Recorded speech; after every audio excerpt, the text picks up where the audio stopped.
it comes to talk. We're going to be live on the radio in about 10 minutes, a little longer, maybe 12 to 13 to be more precise. And I'm at my home studio, of course, today, and we are 5 days away from the greatest president ever, Donald Trump, taking the oath of office, becoming president again. I can't believe it's amazing, isn't it? Oh my goodness. It is the most amazing thing that could possibly have happened, and the miracle continues. So we're going to, of course, be celebrating that today. I'll also, I'm going to start with the Pete Hegseth hearing. Today we have Marco Rubio, right? But what Pete Hegseth did yesterday was absolutely amazing. There's never been something like that ever happened before in any type of confirmation hearing. So we're going to be covering all that. I know this is just beautiful. Things could not be going better, people. They just could not be going better. We're very lucky to be living through this historic time. We really are. I mean, who would have ever dreamed things would be going this well? I mean, you know, yesterday, did Pete Hegseth not make you proud? Made me proud. And of course, I will be taking live calls.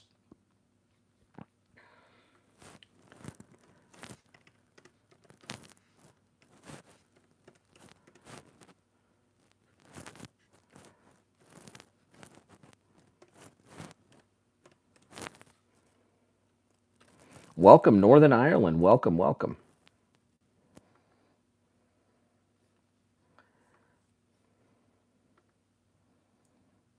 They all made fools out of themselves. All the Democrats made fools out of themselves, especially the women. Right? I mean, there's just no getting around it. No getting around it. They all made fools out of themselves.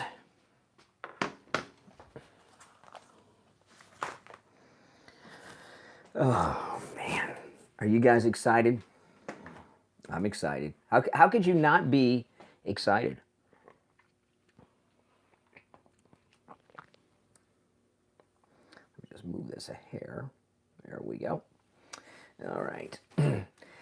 Hegseth did better than any person who's ever been through a confirmation hearing. There has never been, I don't care who it is, there has never been a confirmation hearing that even came close to doing that well. That was one for the history books. No getting around it. There's just no getting around that one. It was historic. I'm just waiting to hear from Mike the board op. He'll tell me what time we're coming on live. And of course, I'm in my home studio, which I'm going to be here today and tomorrow. And then Friday, I have to go to the radio station because I got a couple of meetings on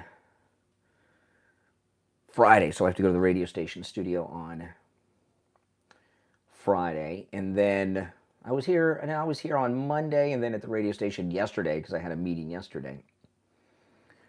What do you guys think? Should women be in combat? I don't think women should be in combat at all. I mean, we'll get into that. There's so much to cover with that incredible hearing yesterday.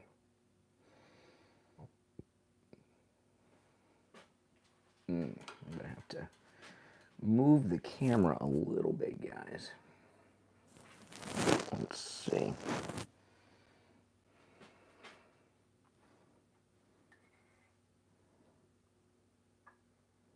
If I can move it to there. There we go. Hold on. Okay. Had to move this camera, so the camera was getting picked up by the other camera for the longer video, so I just had to move it. There we go. Okay. I'm still getting used to doing the radio show from here. This is where I podcast. When I podcast, I don't have the green screen up, but I do live streams from here sometimes on the weekends, and this is where I podcast from and record all the commercials you hear on the radio and stuff. I do all that here. But broadcasting on the radio is a little different because I have to coordinate with the radio station with the timing on everything. Because they're playing all the commercials and the news and the weather and all that stuff. But it's, yesterday, I didn't realize, yesterday it took me 50 minutes to get to the radio station. It's not that women, by the way, if you're new to my channel, my name's Brian. This is where MAGA comes to talk. We're going to be live on the radio in about 5 minutes. And if you're new, subscribe. But it's not that we don't want women police officers, we don't want female soldiers and sailors, all that stuff. But they should not be in combat. They just should not be on combat, in combat roles. And that would also go for street police work, too. Well, Pete was calm because he is a competent, he was a major is considered a high-ranking officer. I know they want to downplay it, but major is considered a high-ranking officer. And he is, I got to tell you, I've seen a lot of military people testify, usually higher ranks, right? Generals, admirals, and stuff. Colonels, I've never seen a military officer so calm, cool, and collected. He is a top combat officer.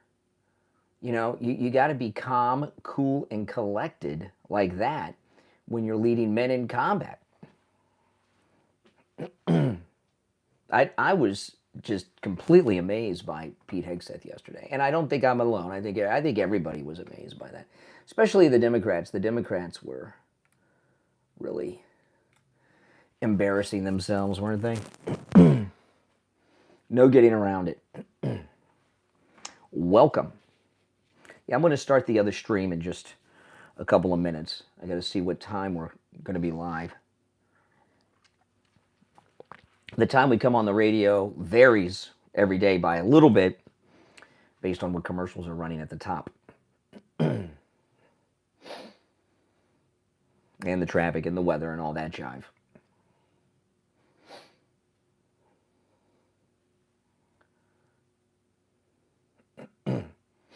Really? Okay. But just 5 days till the return of the greatest president ever, Donald Trump. Doesn't get better than this, guys. I know I need a haircut because my hat's getting a little tight. That's how I know when I need a haircut, when the hat starts getting tight.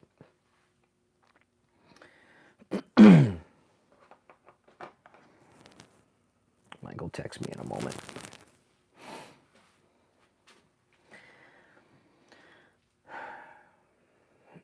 Oh, I can't wait either. I mean, yesterday with Pete Hegseth gave us a little taste.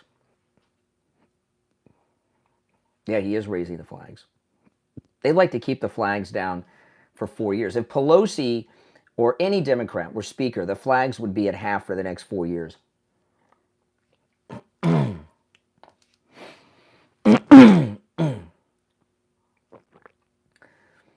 No getting around that.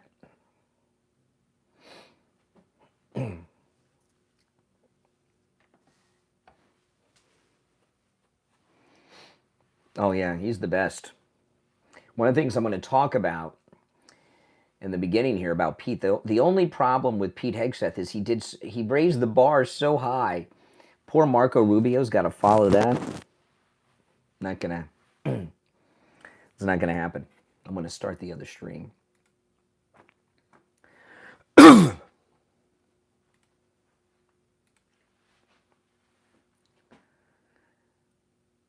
Welcome to the stream, everyone. My name's Brian Craig. This is where MAGA comes to talk. We're going to be live on the radio in just a couple of minutes, And of course, I'm going to start by talking about everything going on with Pete Hegseth yesterday. That was just the most incredible moment I think anyone has ever seen with any type of congressional hearing where there's been questioning, not just confirmations, but any type of hearing where there's questioning.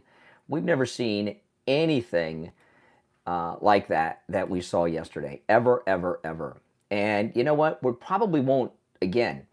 You know, Pete Hegseth is as good as it gets. I mean, how could somebody be better than Pete Hegseth? Okay, we're going to be on the air live. In 3 minutes, we'll be on the radio.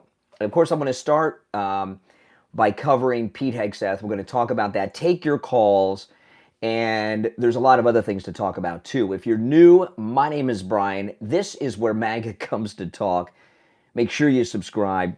And if you'd like to call in, the toll-free number is pinned in the live chat. And it's free to call in no matter where you are located. So here we go. Okay, Mike just gave me the time. Less than 3 minutes, we'll be live on the radio. Oh, man. 5 days till the return of Trump.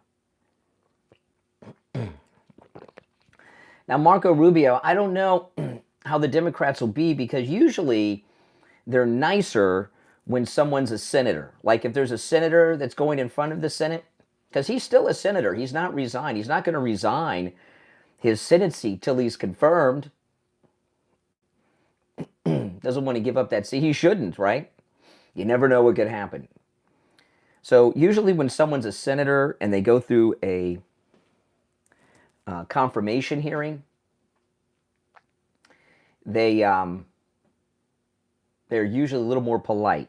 But when you have someone like Marco Rubio who is MAGA with Trump, they may throw that out the window. We'll find out. But would you want to be Marco Rubio following the Pete Hegseth performance? I wouldn't. All right, here we go. Stand by. We are 20 seconds away from airtime. MAGA with Trump. They may throw that out the window. We'll find out. But would you want to be Marco Rubio following? That's me listening over here.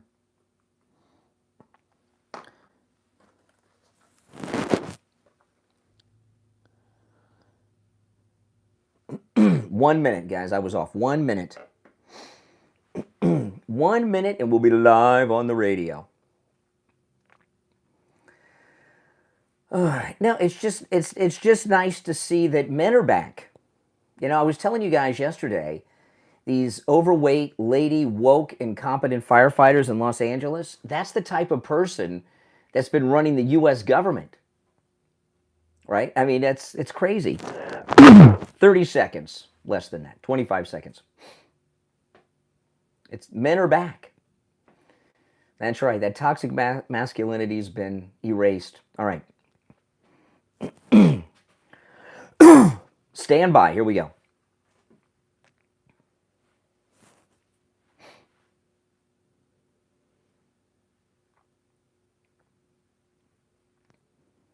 Welcome to the program, everyone. My name is Brian Craig. You are listening to Florida's longest running radio show, the Steve Kane Show, on the radio since 1977, celebrating 48 years on the radio this year. Oh, man, we have so much to cover.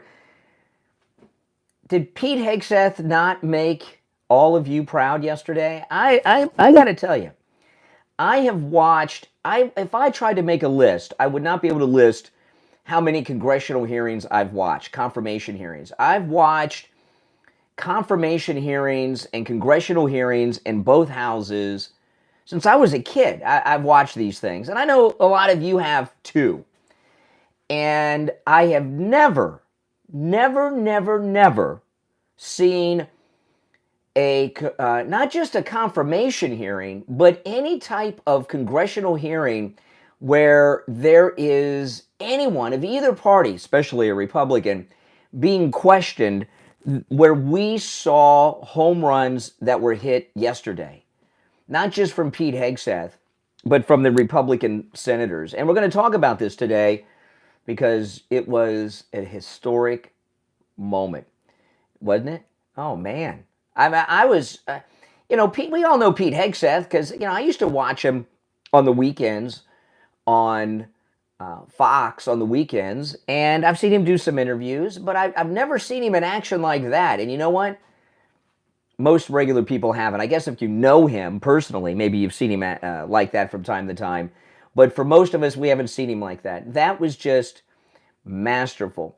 But the Republican senators, I want to start with them because that was brilliant what the Republican senators did yesterday. No getting around it.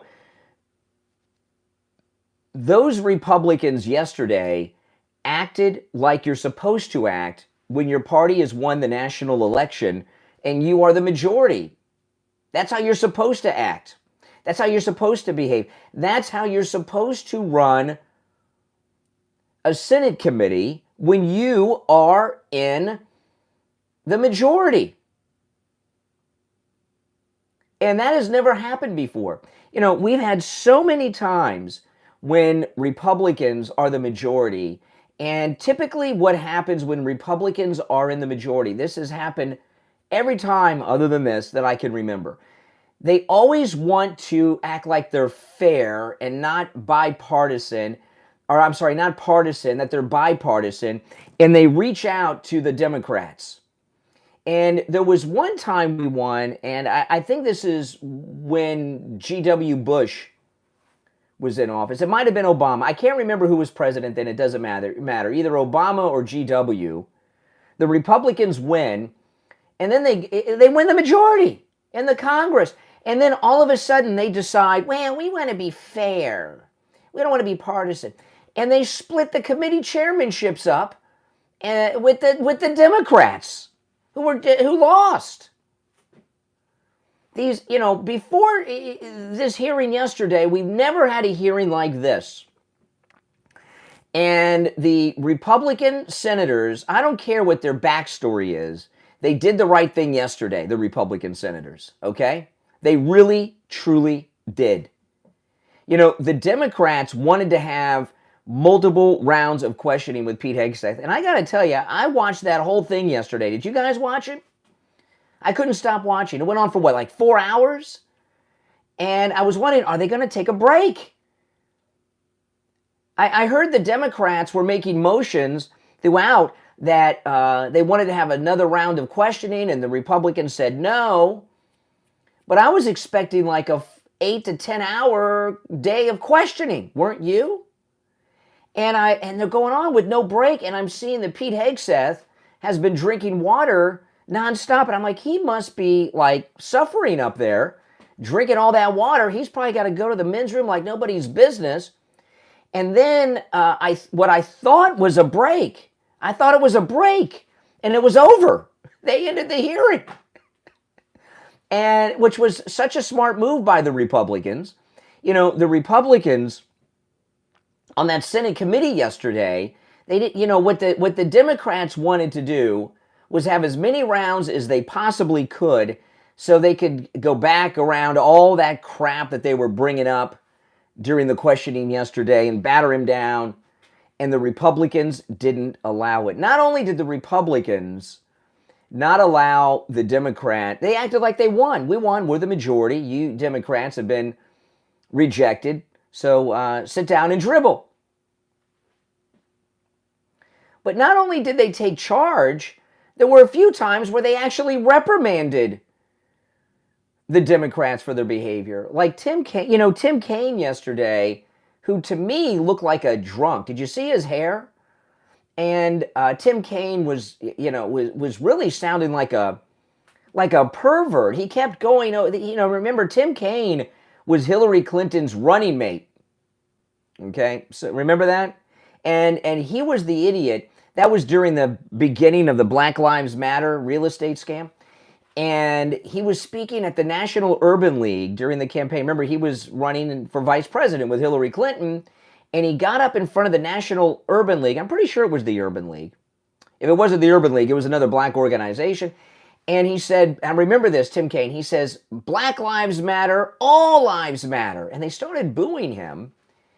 And later in the day, Tim Kaine had to come back and apologize for saying that all lives matter. Because we all know only black lives matter, don't you know? I couldn't believe it. And I saw him yesterday up there, not just with his messed up hair. He looked like Eraserhead in that one movie, remember Eraserhead? But his skin looked inflamed. It was red, like inflamed.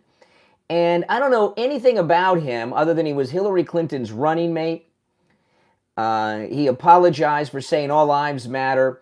And he's a pervert because he kept going over with Pete Hegseth this sexual encounter that he had with this woman that made these false allegations against him. And he kept going over and over it again. And I got to tell you, Tim Kaine looked like he was getting turned on talking about it, like he was in his mind fantasizing that it was him, not Pete Hegseth in that hotel room in Monterey. It looked like a pervert. But with the way his hair looked and the red inflammation in his skin, I'm not saying this is true of Tim Kaine, but the way that he looked, that's what an alcoholic looks like.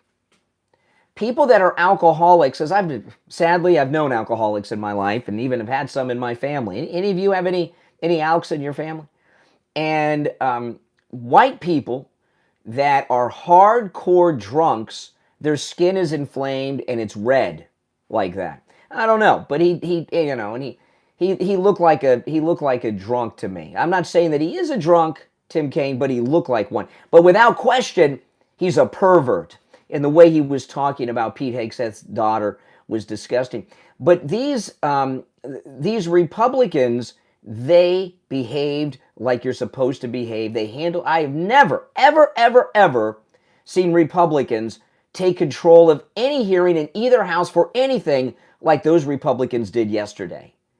So those Republicans in that committee, they, without question, deserve some congratulations and an attaboy and a pat on the back and all that and bag of chips, okay? Because I was really proud of those Republicans yesterday. I don't care what their backstory is. I don't care what they've said or done in the past. Yesterday, they made us proud. Now, I'm going to take our first break of this Wednesday morning. My name is Brian Craig. You're listening to The Steve Kane Show, Florida's longest-running radio show. I'll get into the great Pete Hegseth, our defense secretary. He will be confirmed. Make no mistake about it when we get back. If you'd like to call in, please do. Our number is toll-free, 1-888-465-2631. 888-465-2631. We'll be back right after this.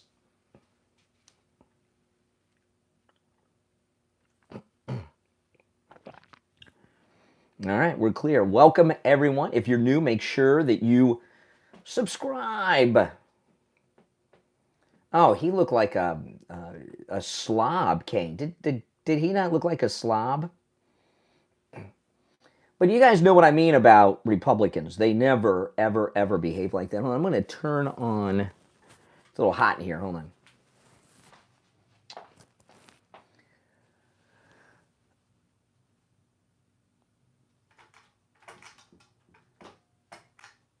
Okay. Oh, man.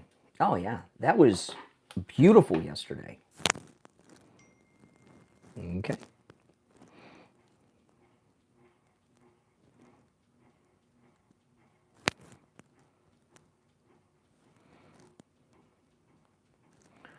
Okay, we have 2 minutes, and then we'll be back. 2 minutes, and we are back.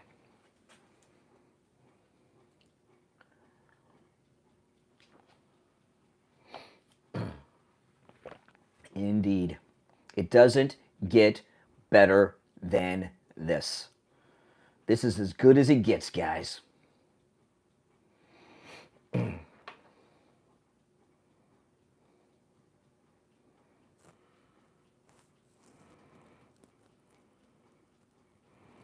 Yeah, I mean, America's back. Men are back. You know. A backbone with Republicans. That's something you don't get very often. No doubt about it. 1 minute, we'll be back. I'm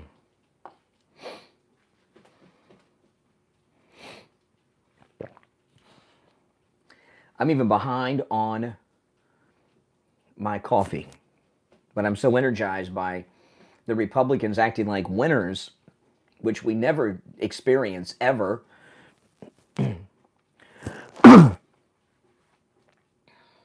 The adults are back, absolutely.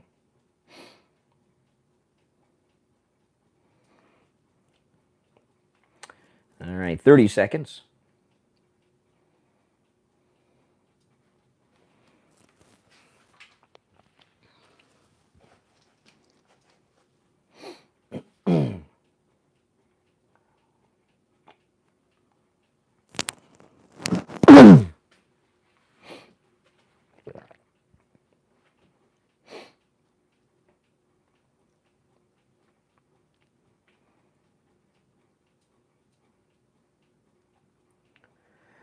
Welcome back, everyone. I'm Brian Craig. You're listening to Florida's longest-running radio show, The Steve Kane Show. And, of course, we're enjoying winning, right? I tell you guys, I'll never disagree with President Trump. I'll never criticize President Trump. However, there's one exception to that. I disagree with President Trump on one thing and one thing only. I never get tired of winning, right? Never get tired of winning. And, this winning that's going on right now, this is something that you want to savor. It's something you want to enjoy. There's never going to be another Trump, okay? There's never going to be another Trump. So this winning that we're experiencing right now, you need to enjoy it.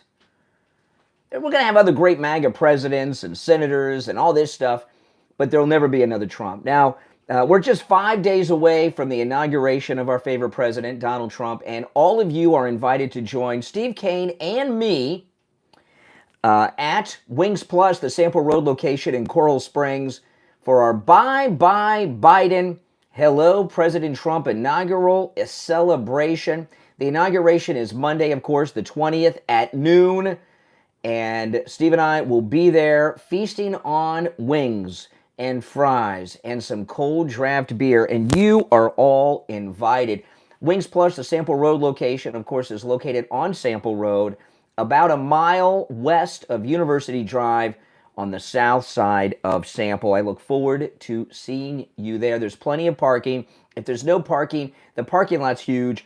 If there's no parking right in front of the restaurant, if you have a hard time, there's parking across the street. So don't let that run you off. We're going to have a great time. And Steve and I do not do a lot of appearances, okay? We really do not. So I don't know when we'll ever do one again. We have nothing on the horizon, and Steve and I I haven't seen Steve in person, I don't think, since the cruise, okay, because we broadcast from different studios and we connect together.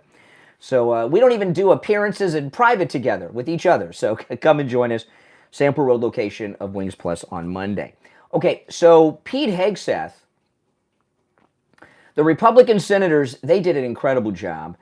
Pete Hegseth filleted those Democrat senators. And, the thing about it, typically when there's a congressional hearing for anything, even a confirmation hearing, I mute when the Democrats are speaking because I can't stand yesterday was beautiful, but I typically can't stand it. You know what they do in both houses. And I just, when the Democrats come on, I typically mute it. And then I watch the highlights later, because I just can't stand watching them. Yesterday, I didn't mute once. I listened to everything, and they were completely filleted by Pete Hegseth. I'm going to play some of the clips in a little bit, but you know what? I'm really curious to know how this went down, because obviously the Trump administration and the Republican senators planned this entire thing the way it went. They kept it short and sweet, which is how these hearings should be. We don't need 12 hours or 2 days of this, or 3 days or a week, and then all of a sudden they bring in some witness, that new Pete 23 years ago who says something that can't be confirmed. You know how these things go. This is how they need to go every time. And I think they're setting a new standard for how these things there's only one negative with Pete Hegseth's hearing yesterday. One negative, and that is that he was the first confirmation hearing for Trump's second cabinet, right? Pete Hegseth, no one is going to come close to knocking it out of the park like Pete Hegseth did yesterday. No one. Today's Marco Rubio. Would you want to follow that act? He raised the bar so high. Poor Marco Rubio will be fine, but and Pam Bondi and all the rest. But Pete, they started at the bar so high, you know, that's a tough thing to follow up. But Pete Hegseth, what he did that was brilliant is no matter what slanders the Democrats brought up, he just gave his pat answer. And the purpose of that is he didn't give them anything. He didn't give them anywhere to go. You know, and that has never happened before. I've never seen someone in a hearing be so calm, cool, and collected. Ever, from either party, and not just confirmation. Sometimes cabinet members come for hearings and they get heated. I've never seen anything like that. And I think the reason that is because he's not just a combat veteran and an officer. He is the textbook. You know what he is really? Pete Hegseth is a living, breathing John Wayne. And in this era where the liberals started this toxic masculinity and metrosexualism, and there are no genders and all this garbage that they got going on, we haven't seen a real man in a situation like Pete Hegseth was in front of a congressional hearing yesterday, maybe ever, but certainly not in many, many years, not like that. But I got to tell you, he must be one of the most competent officers that the U.S. Army has ever had in charge of troops in combat, because he is so calm, cool, and collected. The only other type of personality, the only other profession where I've seen where there are people that are that cool and collected under pressure are high-level surgeons, like really top surgeons, like Ben Carson types. They're calm, cool, and collected. But, Pete Hegseth, some of it was his TV experience, no doubt about it. He's a seasoned television pro, and he understands television. He knows how to sit on a couch and not fidget and stuff like that. But he didn't lose his cool under a lot of pressure. And they were saying, those Democrats were saying some of the most disgusting things that you can say about a man and his child in front of his wife, who was sitting behind him. Who talks to a man like that about such things in front of their wife? Well, that's easy. Democrats. And he didn't break a sweat, Pete Hegseth, yesterday, which is unheard of. That's exactly what you want with someone that's going to be in charge of all of our military. All of it, every branch. As the Secretary of Defense. I've never seen something like that. The level of confidence. Now, Marco Rubio, like I said, Pete Hegseth raised the bar so high that it's hard to follow that act up. I get that. Now, historically, when there's a confirmation hearing for someone and they're a senator, the senators and the committees usually go a little easier on them. And Marco Rubio is still a member of the United States Senate. He's not going to resign his Senate seat until he gets the confirmation. Then he'll resign the Senate seat, and then Ron DeSantis will be queen for a day and get to appoint someone, and there'll be some debate, and he'll get all the publicity. Who's DeSantis going to appoint?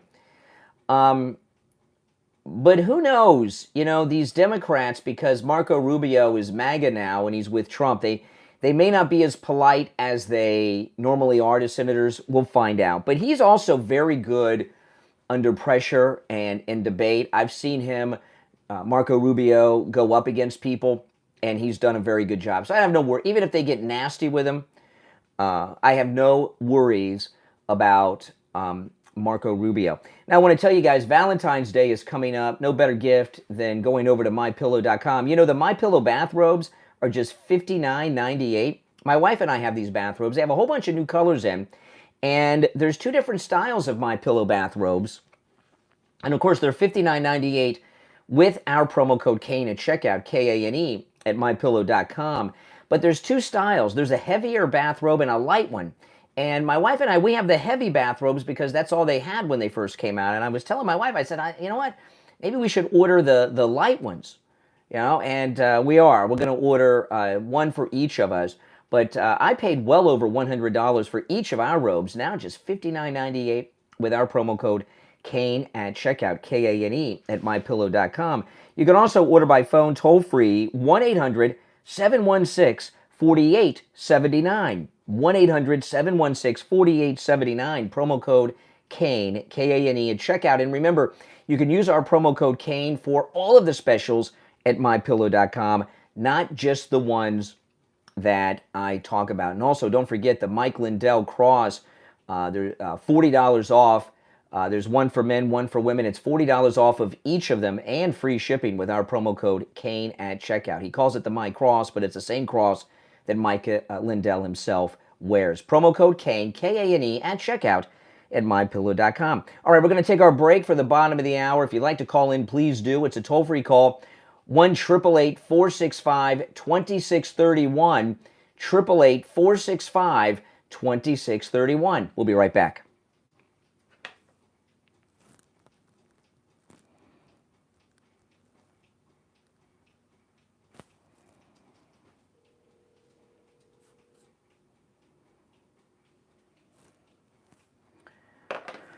All right, stand by, guys. Okay. Got to cue some stuff up here. Oh, yes, I'm going to play this one first. Oh, yes. I'm going to play the Jag off clip first. These Democrats, these were just epic fails. Epic fails. The Democrats didn't do anything yesterday but fail.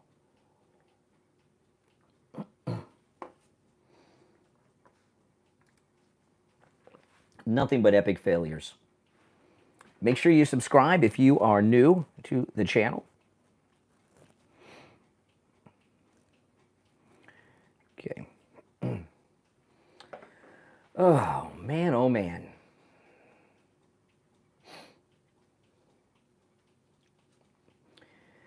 So when we get back, I also going to talk about Michelle Obama not going to the inauguration. Good. Good. Do we want her there? I don't think so. Oh, I have so many MAGA hats. You know, I usually wear them until they're like worn out. I've got a lot I don't wear. You know, I wear them until, you know, the sun gets to them and everything else. But this is this MAGA hat is, of course, I have the one autographed by Trump. That's a $40,000 hat that I have in the safe deposit box at the bank. Okay, now that one I never wear. Oh, man.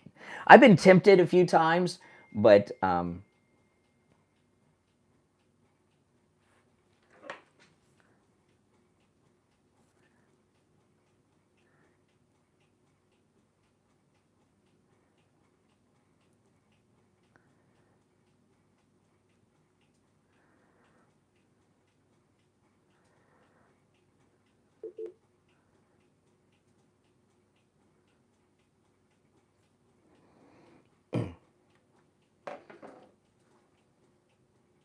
now, by the way, guys, I want to tell you guys about Tom Laporta at Laporta Contracting and Roofing. And if you need roof repair or replacement for any type of structure, residential, commercial, municipal. He can handle it for you. He works with every type of roofing material there is, by the way. And he even has done roofs on churches. He can handle the job of any size. If you have a condo community, apartment community that has over 200 buildings, Tom Laporta can handle it. I'm going to give you a cell phone number. The cell phone number is not the number that's on his website, so you want to write this down, okay? His cell phone number is 954-604-4602. 954-604-4602. Call or text him, and that is his cell phone number. Tom Laporta and I, we text all the time, and that's the number. That's it. That's the cell phone in his pocket. 954-604-4602. His website's laportaroofing.com. Okay, but if you call that number or text, you'll get Tom Laporta directly. All right. Okay, stand by. If you're on hold, hang in there. Okay.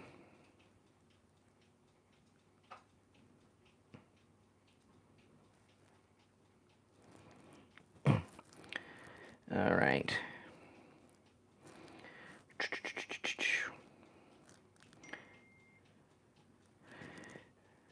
Let's see here. We'll be back in less than a minute. Less than a minute.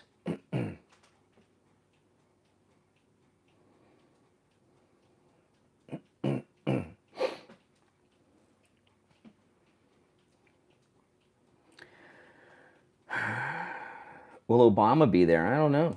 You know.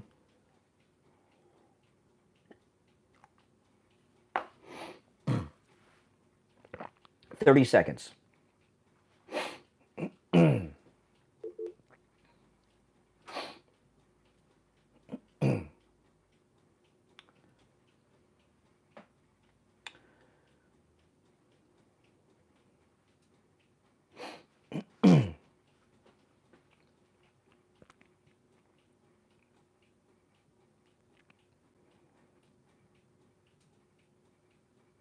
Welcome back, everyone. My name's Brian Craig. You are listening to the Steve Kane Show, Florida's longest running radio show. We're talking, of course, about this epic confirmation hearing, the best ever, with the one and only Pete Hegseth.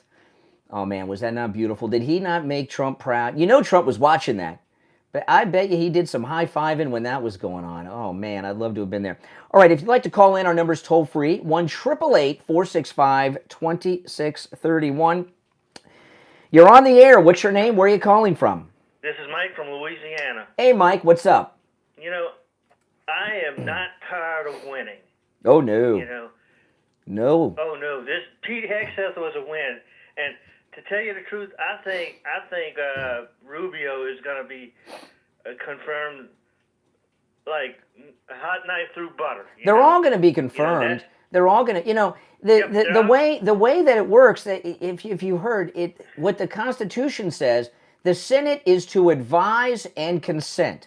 That means they bring somebody there. I don't even know if they're required to have these hearings, but they have them.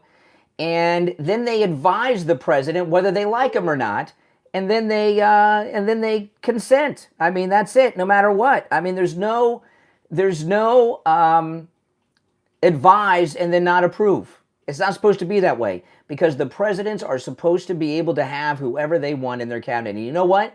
Everyone's going to get confirmed, all of them, because we're in a new America right now. Right? We got our country back. Men are back. All right, 1-888-465-2631. You're on the air. What's your name? Where are you calling from? Yes, sir. I'm Josh from Central Illinois.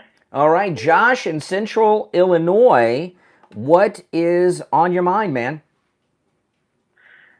I watched 2.5 hours of that Hegseth confirmation. It's awesome. Trial. Yeah. Dude, it is astonishing how people... No, I'm just kind of embarrassed that our leadership, like, people voted these people in, and they're placed in positions of high power, and they're like, oh, you cheated on your wife, didn't you? Yeah. And you're like, yeah, you're just watching that. You're like, yeah, it's important to understand that leadership roles have more to do than anybody's personal lives. You know, it was just so astonishing to watch that, and I was like, Well, I don't know. Am I understanding it? Now, I'm not approving of anything here, but was Pete Hegseth married at the time of that encounter, or I think they were just dating? I don't think they were married. I could be wrong about that, but I don't think they were married when that consensual encounter occurred. Yes, sir. I'm not concerned in any way because anybody's proclivities in that market has nothing to do with their ability to lead. And that is astonishing to me that so many people hopped up there and they hopped on a high horse, astonishing me, in that thing after all of the atrocities that have happened under their leadership over the past, Biden's presidency. We have the Afghan withdrawal, and I'll tell you this. They were talking about drinking. There won't be any cocaine found in Pete's office like at the White House under Biden when they found that bag of cocaine next to the Situation Room. Yes, sir. What do you think? Because a lot of bad things happened under Democrat leadership, but when bad things happen, they just kind of pawn it off like, oh, it's just a bag of cocaine. Yeah. It's nothing big. No biggie. You don't have to think about it a second time. It's just us leaving $80 billion in modern military equipment to a bunch of people that are goat herders historically. That knocked, and by the way, we gave the military equipment to the people that knocked down the World Trade Center towers and attacked America on 9/11, right? The Taliban. Yes, sir. That's only if you think about it. Yeah. Yeah. Yeah. So, my question is simply this: the people that are condemning Mr. and his confirmation are the same people that said that there were WMDs in Iraq. Yes. The same people that said that the Afghan pullout was actually successful. And this guy actually put his boots in the dust over there, and he led men. When I was watching the Pete Hegseth hearing yesterday, there was a commercial break, and it was they show, I don't know if it was before, but the hearings, but there was a commercial break on Fox with these two veterans that are disabled. One of them was a paratrooper or something, and his parachute didn't open, and he's paralyzed. Both of these guys were sent off to a war by Dick Cheney and George Bush, knowingly lying about WMDs in Iraq. And you look at these great men, and they're both confined to wheelchairs for the rest of their lives because of their war crimes. And they're talking about Pete Hegseth had sex once. How dare you have sex? Are they out of their minds? I think this is the hubris that's about to be broken down, and I hope that Mr. Hegseth, hopefully, he's going to be confirmed. And Vivek can, he better be confirmed. Are you kidding me? Yeah. Who the heck else is going to run that stuff? And Kash Patel better run the FBI. There are no other options. We literally have gone through the worst possible scenarios of what America can be defiled to, letting everybody in, throwing all of our assets to a foreign war for an ally that was only a quasi-ally. And now we're over here. We have North Carolina folks still down there freezing. We have California on fire. Yep. But Ukraine's taken care of. Ukraine is taken care of.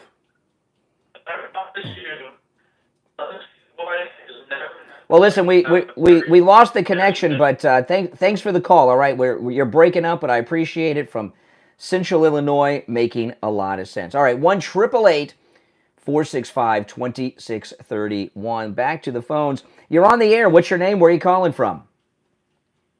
Detroit Dave. Hey, what's up, Dave? Yeah, we know this Hegseth is going to get appointed. He already let the cat out of the bag when he said, I already got people on the job working underneath me, so it's in the bag. Oh, yeah. Now, I don't think he's qualified for it. I think he's a good soldier. Somebody on He's the not front line qualified? defend that wall. Okay, this is, no, I'm glad you called because I don't know. I'm going to learn something here. I'm so, what's your name, by the way? Dr. Detroit? Dave. Detroit Dave. Detroit Dave, okay. Your last name's Dave, Mr. Dave. You say Pete Hegseth's not qualified. That's interesting. What is the qualification in your mind to be the Secretary of Defense? Well, concerning he ran 2 charities into the ground, he's not capable of running. No, I didn't ask you. I didn't ask you about the charities. You say he's not qualified. What I asked, I didn't. I asked you what are the qualifications in your mind to be the Secretary of Defense? Somebody that can run a budget properly, because there is budget involved, is there not? Yeah. In that top position. Mm-hmm. All right, so he can't do that. I don't know about that. He Who says he can't do that? He ran 2 charities into the ground. That's not true.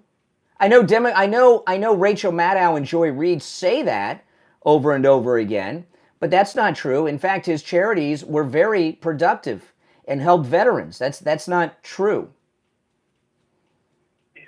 You're so delusional. It's unbelievable. Mm-hmm. Were they not? So other than budgeting. So other than budgeting, no. We're not talking about Pete here. We're talking about you said he's not qualified. So I'm trying to find out in your liberal mind what qualifies someone. Okay, so to be defense secretary, you have to be able to budget. What else? What are the other qualifications? You know, I was trying to have a decent conversation. You call me liberal P-brain. You know, I said he's a good soldier. He's not qualified for this. Are you not? Is it why? Is it an insult to call you a liberal? Is that some kind of insult? P-brain, right? Oh, P-brain. Well, I know. I stopped myself. I said mind. I said P, and then I stopped and said mind. Okay. So what's the next qualification? You have to be able to budget. What's the next qualification in your mind? He was asked who's in some accords and who's in some treaties and. What? I didn't hear that last part. Say that again. He was asked who was in some treaties and who's in some groups like what was the Asian Pacific, whatever that place is called, and he had no clue. Well, you don't even know what you don't even have a clue of what you're talking. No, I'm not. We're not talking. No. We're not talking about Pete Hegseth. We're talking about in general to be the defense secretary. You have a criteria of qualifications. The first one you said is being able to budget. What's the next qualification? In your mind? Again, he had no... No, we're not talking about Pete.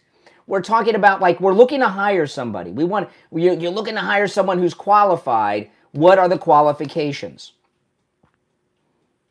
Well, I know the only qualification is you have to be a civilian. Okay. And that's all that it is. Oh, okay, so he's qualified then. So you want to retract that? You just don't like him.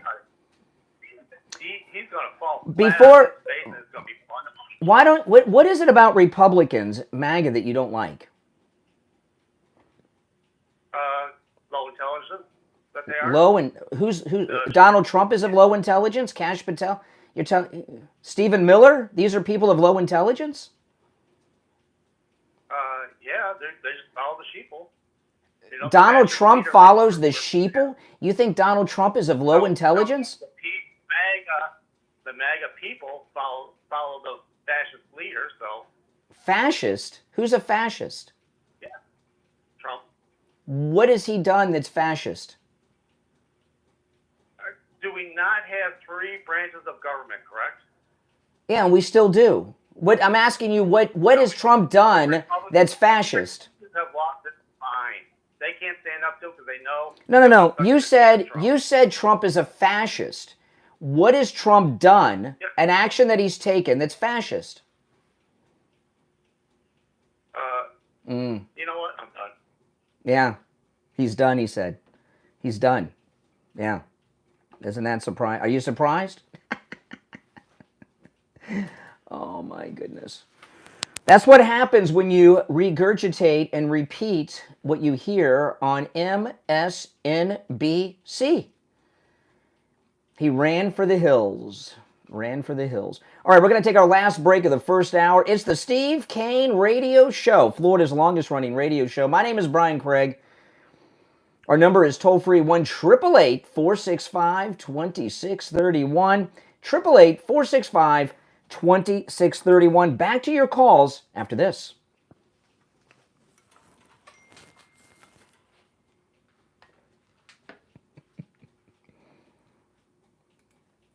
Be right back, guys.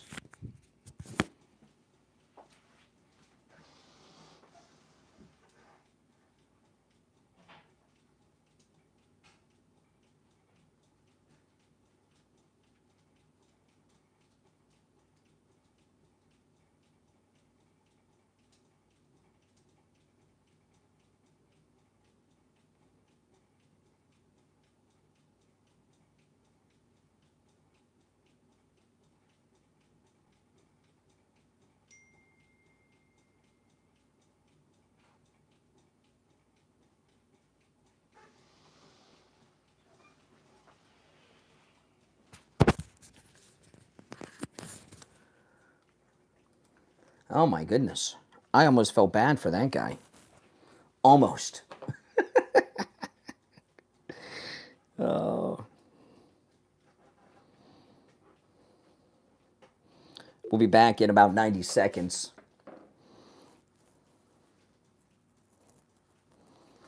Oh, man. That's what Trump derangement syndrome does. Absolutely. Yes. That's what Trump derangement syndrome does to you. That's what watching MSNBC does to you.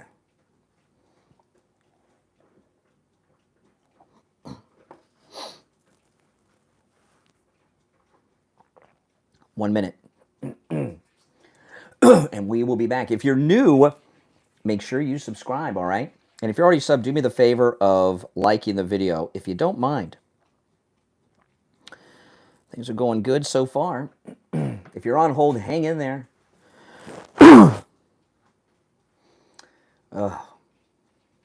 This is as good as it gets, friends. I thought Marco Rubio was today. It doesn't matter. They're all going to be good. All right, 25 seconds.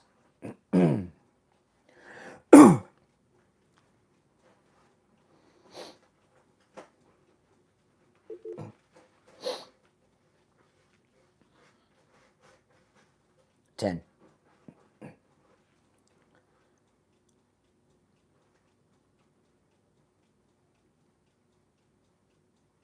Welcome back, everyone. I'm Brian Craig, and I almost feel bad for that last guy with the MSNBC talking points. It's the Steve Kane Show, and don't forget, we are 5 days away from the inauguration. Actually, 5 days, 5 hours, and 12 minutes from now, Donald Trump will be the president again. Oh, man.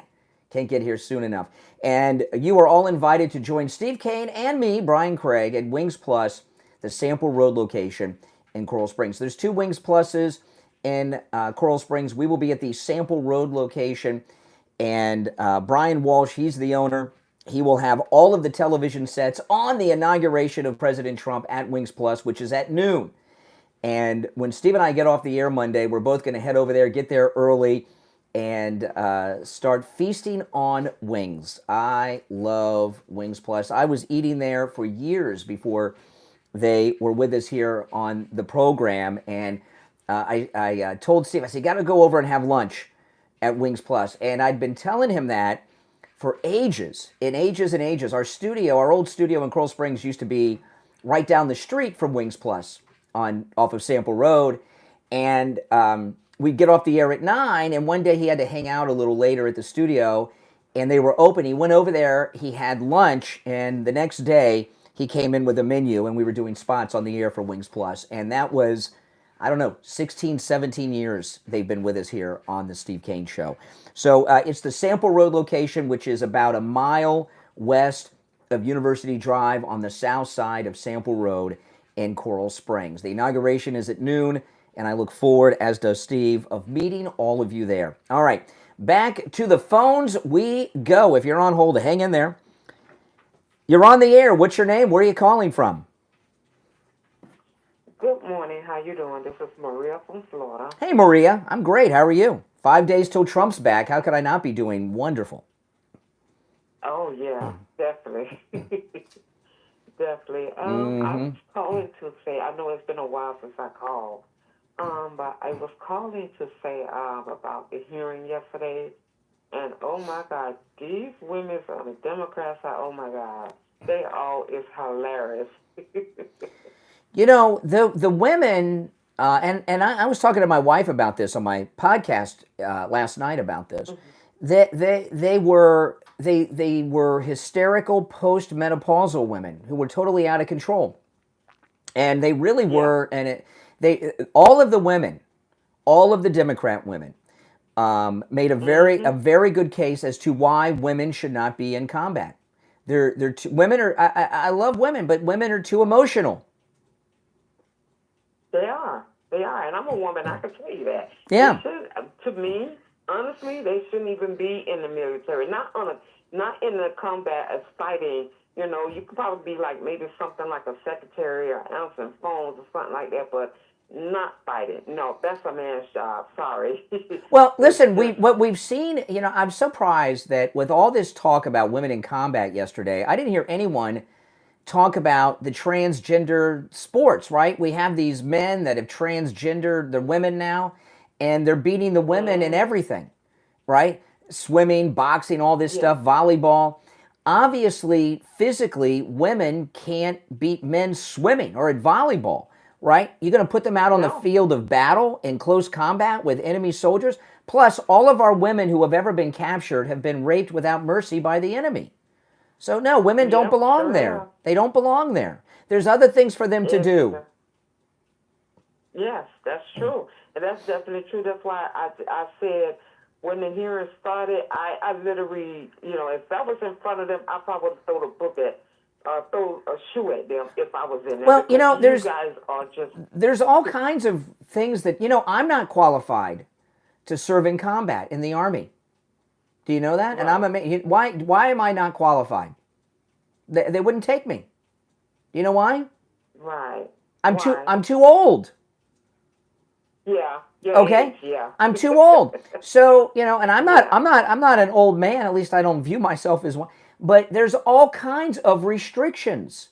But you need people in support. You know, I was at a celebrity science fiction convention once. This was many years ago, 20 years ago.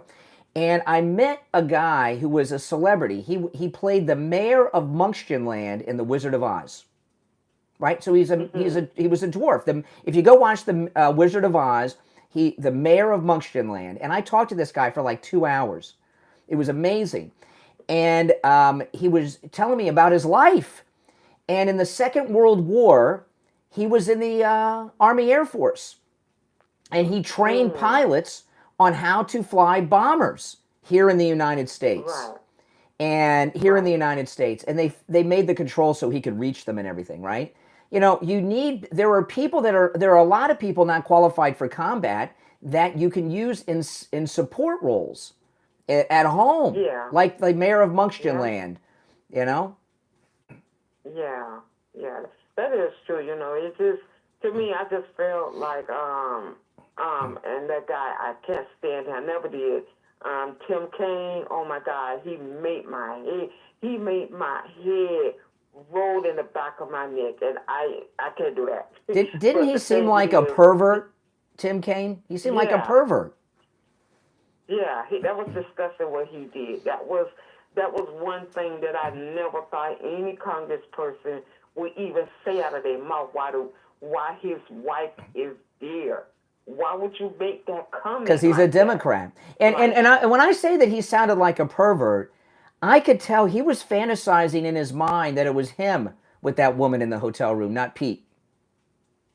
Exactly. Mm-hmm. You know, it was a bad precedent. It was a bad display, and it was bad option. And you know, and Pete Hegseth, the police determined Pete Hegseth may have been a victim of date rape that night by this woman. She got him drunk. The video showed that he couldn't even hardly stand up. the woman took advantage of him. Yeah. He very well may have been date raped that night, Pete Hegseth. Right. He's then I heard that she followed him to his hotel room. She walked him back to the hotel room. She walked him back to the hotel room and basically was holding him up. He was so intoxicated, and she was not. Oh, wow. Jesus. That's horrible. But, one more thing I wanted to ask. You say y'all was having something at Wings Place on Sample? Yeah, Wings Plus, the Sample Road location in Coral Springs. Okay. Yeah. Because I was trying to figure out where I was going to go for Inauguration because I already got my shirt. I'm prepared. I'm ready to celebrate. I'd love to meet you. I don't think we've met before. So, yeah, you should come. It's about a mile west of University Drive on the south side of Sample Road. You cannot miss Wings Plus. Okay. All I right. definitely will try to make it. Absolutely. Well, good. I look forward. All right, Maria. Take care. All right. Yeah, you're all invited. Steve and I have not done an appearance together in, I can't remember the last time. Does anyone remember the last time we did an appearance outside of the cruise? I can't remember. I really can't. We do not do them very often, and this is the perfect one, isn't it? It's going to be exciting. All right, back to the phones. You're on the air. What's your name? Where are you calling from? You're on the air. What's your name? Where are you calling from? All right. Richard from Pompano. Hey, Richard. What's on your mind? Okay. I've been waiting to hear just one Democrat speak favorably about Pete Hegseth. And Good the luck. closest it's come is Fetterman. And has he said anything yet? I haven't seen Fetterman say anything since, but before he was saying positive things. He went and met Trump at Mar-a-Lago with his wife over the weekend. Oh, I didn't know that. Yeah, he flew down here with his wife. He's back. I thought him and his wife split, but they're back together now. I don't know. He's an amazing man. He was 360 degrees. He turned from 360 degrees would mean 360 degrees would mean he's still a liberal socialist. That he's back where he began. You mean a 180? I would 180. Not 180. I would. That's okay. It's early, man. I'm just having fun with you. I'm not giving you a hard time. I hate that. But I don't even know how to subtract. Oh, that's okay. But don't trust Fetterman. Okay. I mean, we need him to vote for these guys. We can use his vote, but Pennsylvania went for Trump and has gone pretty red there. So he's worried about his re-election, man, and he's planning on running for president in the next election with the Democrats. So he's just because Fetterman's sounding reasonable and saying all these things, don't trust it. He's not us. He's still a Democrat. Okie dokie. All right. Thank you. All right. Take care. Yeah. I don't mind. Hey, listen, we could use his vote. If he votes with us sometimes, that's great. But you always got to remember he is a Democrat. Now, after the top of the hour, we'll go back to the calls. And also, I'm going to play some of the audio sound bites from yesterday. That was an epic fail by the Democrats. Oh, the head of MSNBC resigned yesterday. That's right. I don't know if you call it resign. They assigned her, they gave her another job within the company. Some little tiny thing she's running now. So Rashida, I can't remember her full name, it doesn't matter. But the head of MSNBC was removed yesterday. They say stepped down, transferred, whatever. So this is the beginning of the end for the current format of MSNBC. And the woman that was running it is militant BLM.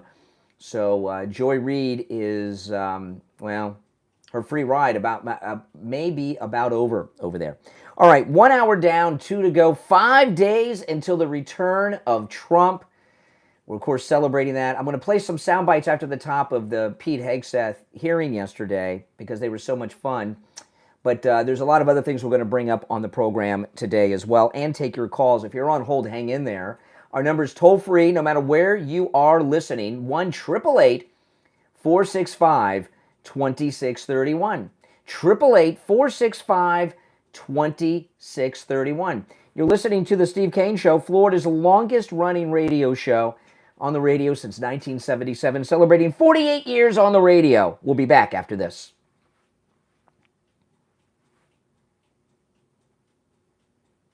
All right.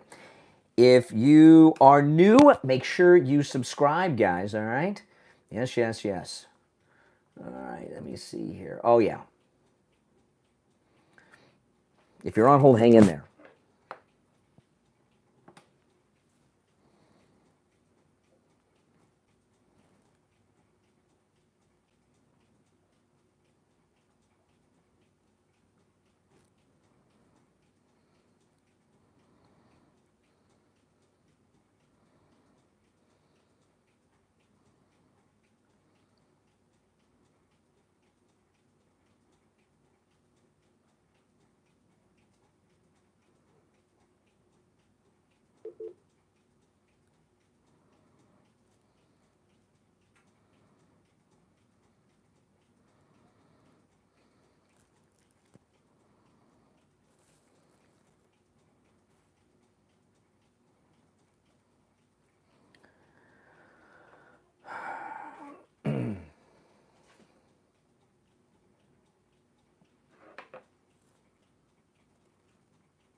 All right, if you're on hold, hang in there, guys.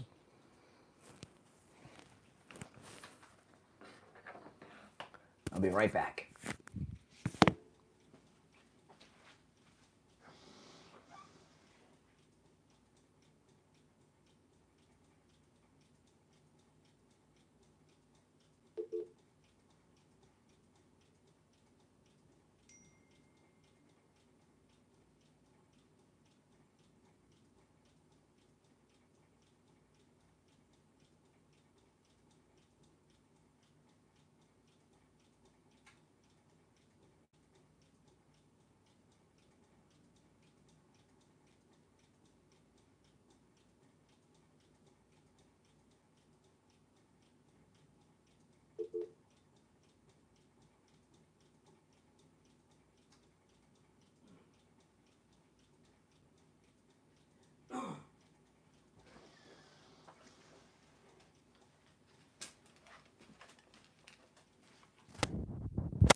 Welcome back, everyone. I'm Brian Craig. You're listening to The Steve Kane Show, Florida's longest-running radio show.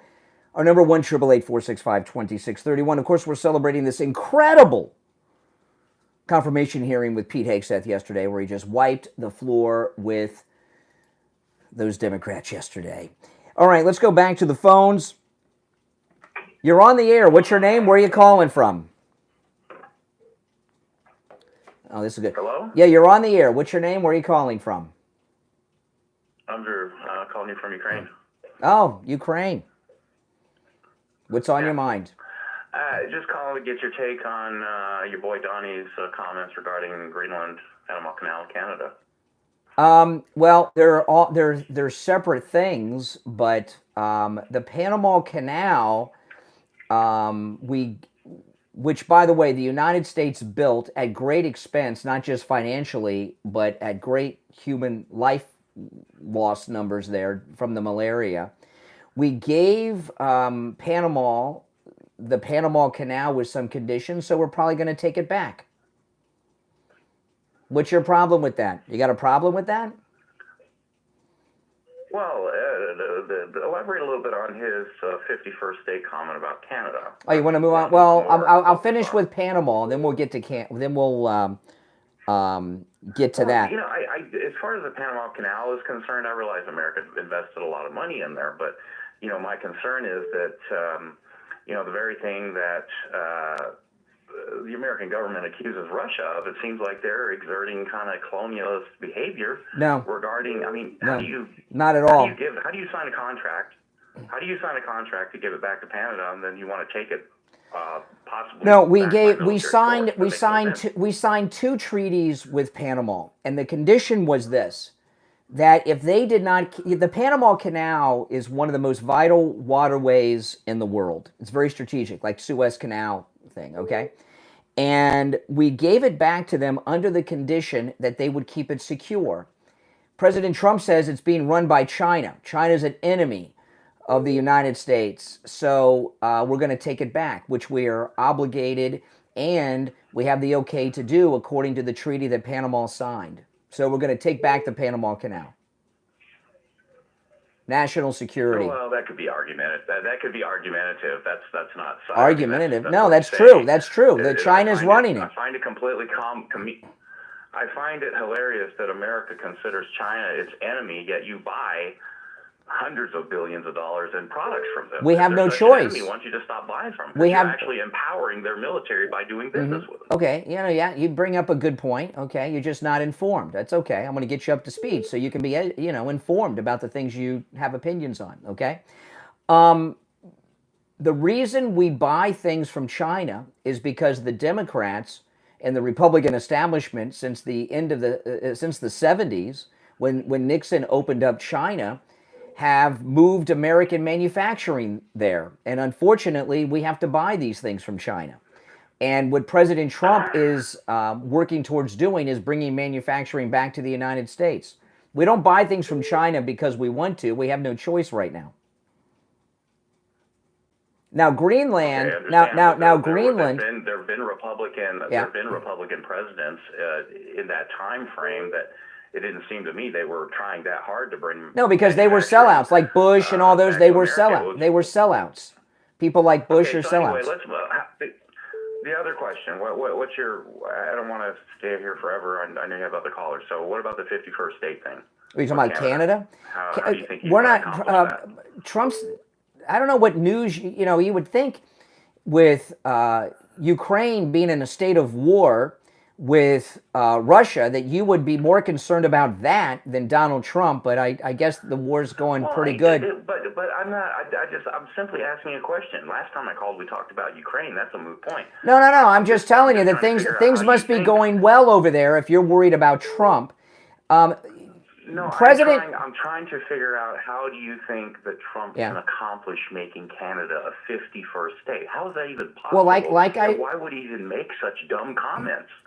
It's not a dumb comment, but I want to explain it to you. But like I said, you're not informed, okay? But I'm going to inform you, okay, on that as well, like with Panama and China. President Trump has zero intention on making Canada a state. Zero. And what he's done is made the American people aware of something that none of us knew. We give hundreds of millions of dollars each and every year in foreign aid to Canada. Just give it to them.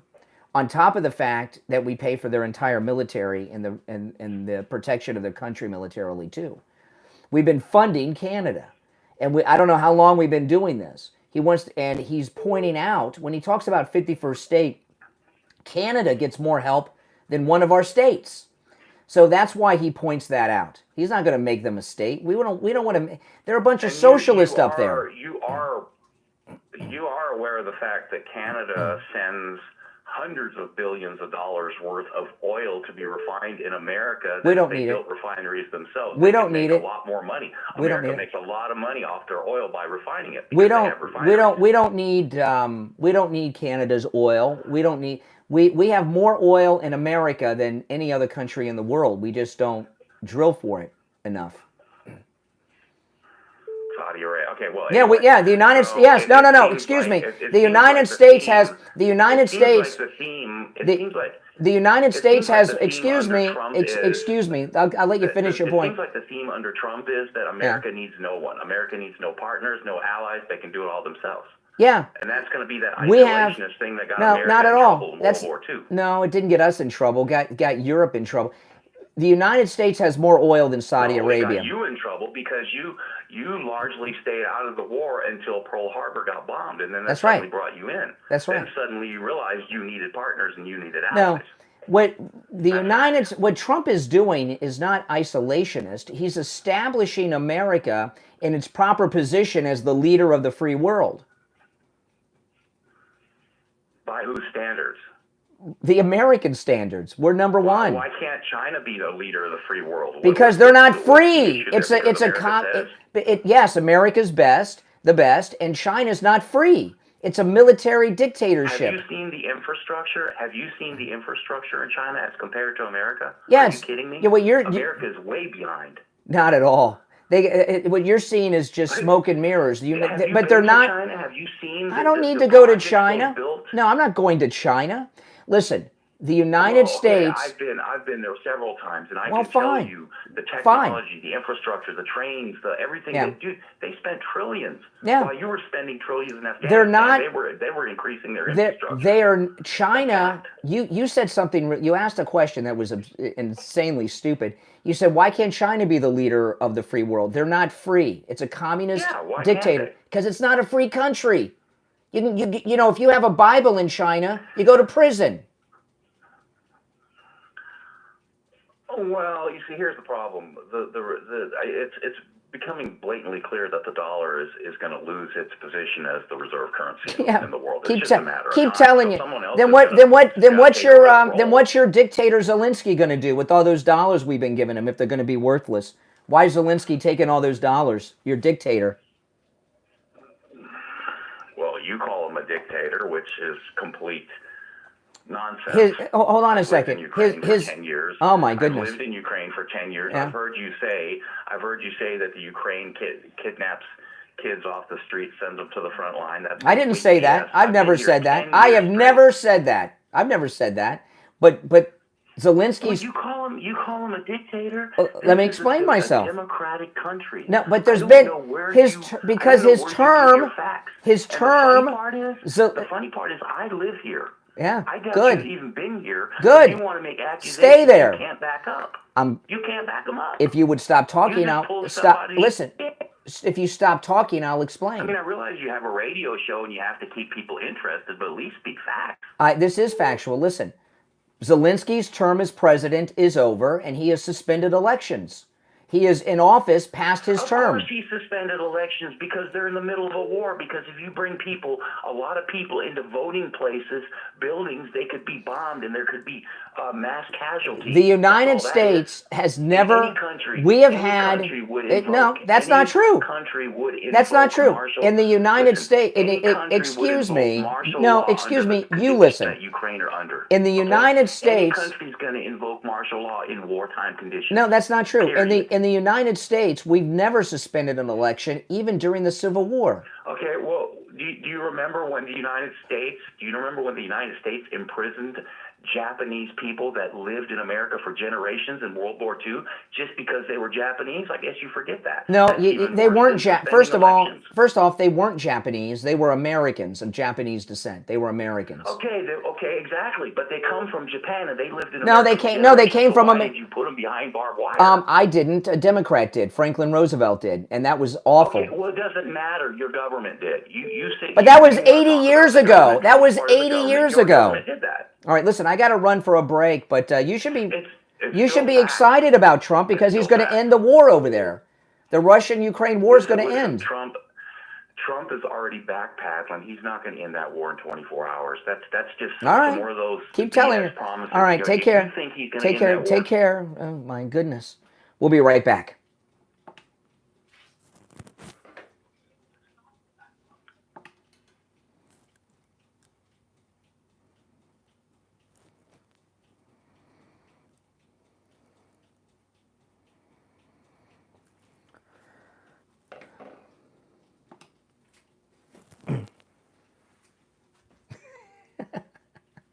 Pretty good call. I think it was a good call.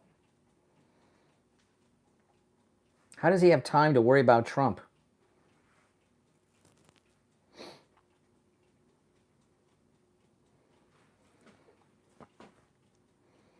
Exactly.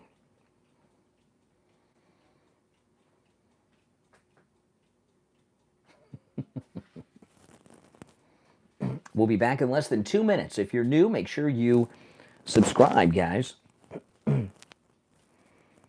And if you're already subscribed, please like the video if you don't mind.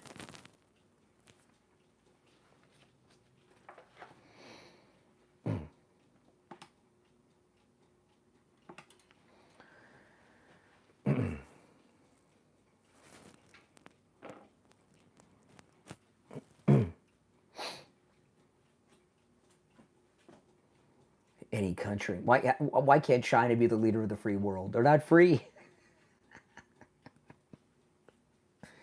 Oh my goodness.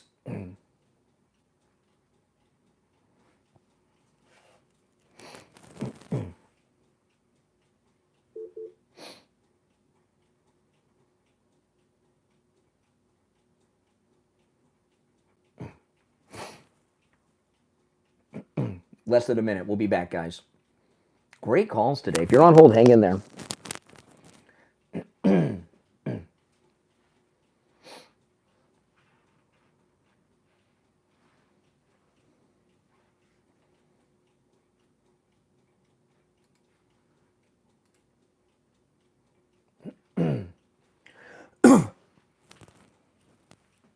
Thirty seconds.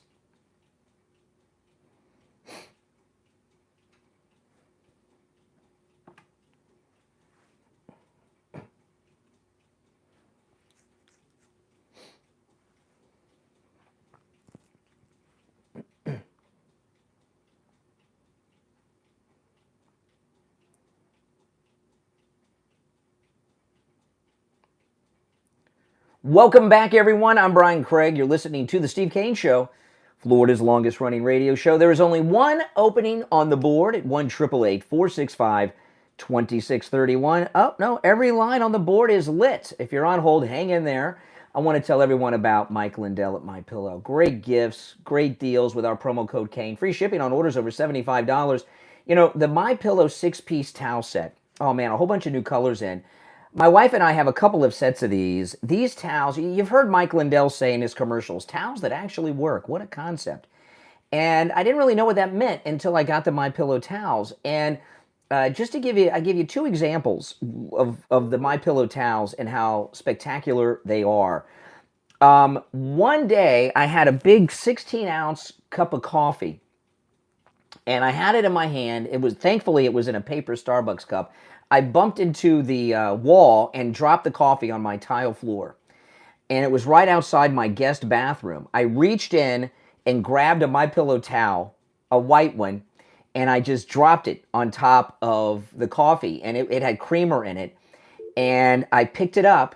The floor was dry, and all of the coffee was being held by the towel. Isn't that something? It was like a Bounty TV commercial, but it was real with the towel. That's how much it absorbs. And I walked it out to the garage, which is where we have our washer and dryer. It held the coffee the entire time. It didn't drip and leave a trail all the way across the house. That's how good it is. And then when I washed and dried it, the coffee all came out. You couldn't even tell I used it for that. There was another day that I got in the shower, and I was done showering. I got out. There were no towels in there. All the towels were dirty. And I reached over. All I had was the little washcloth. The MyPillow towel set comes with washcloths too. I reached for the washcloth. I dried off my hair and an entire body with the washcloth. I was completely bone dry. That's how good they absorb. They're under $50 right now with our promo code Kane at checkout, K-A-N-E, for the MyPillow towels.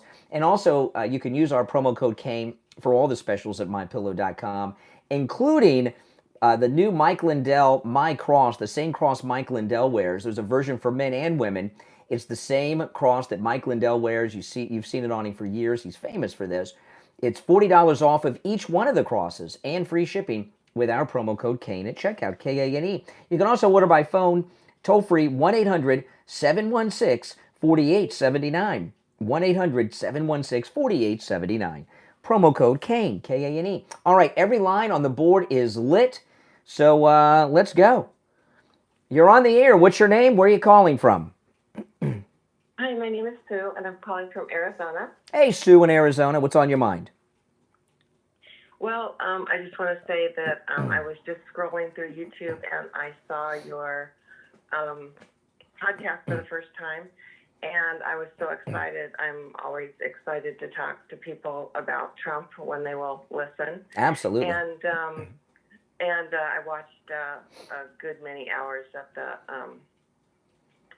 the Pete Hegseth thing yesterday. Wasn't that spectacular? It was, but I thought the Democratic, the women, I thought were outrageous. I thought they had so much nerve. the way they were talking to, a patriot. And Mm-hmm. so anyway, I just want to say that I voted for Trump from the very beginning. Good for you. I've always liked him. And I really thought, I have to tell you, I had a nervous breakdown this past summer. Things that were just going on in my life and everything. And then when Kamala Harris got the nomination, she didn't get the nomination. You know what I'm saying? When she became the candidate. Yeah, she was appointed. Yeah, I thought my life was over. I mean, because things were going so badly, and that was just like the icing, on the cake. And I really, for 4 years or more, have felt so alone. The immigration thing and all that. I'm like, nobody thinks like you. Nobody thinks like you. And then, except for Trump. And I love Homan. I love Cash. I love Pete Hegseth. Every day. Well, you're not alone. You found me, so you're not alone. Yeah, I found my people. That's right, your people. We're your people. The lost tribe of MAGA. Every day is my birthday. And so it was interesting because, right before the election, I was so worried. And then he won, and I was like, the transformation of my life was because I felt like I wasn't alone. I mean, I was listening to all these people just getting so excited, and it was, I don't know, I can't tell you. Every day is just my birthday. I wake up every morning and I search. Well, you're in Arizona. Did you say you're in Arizona?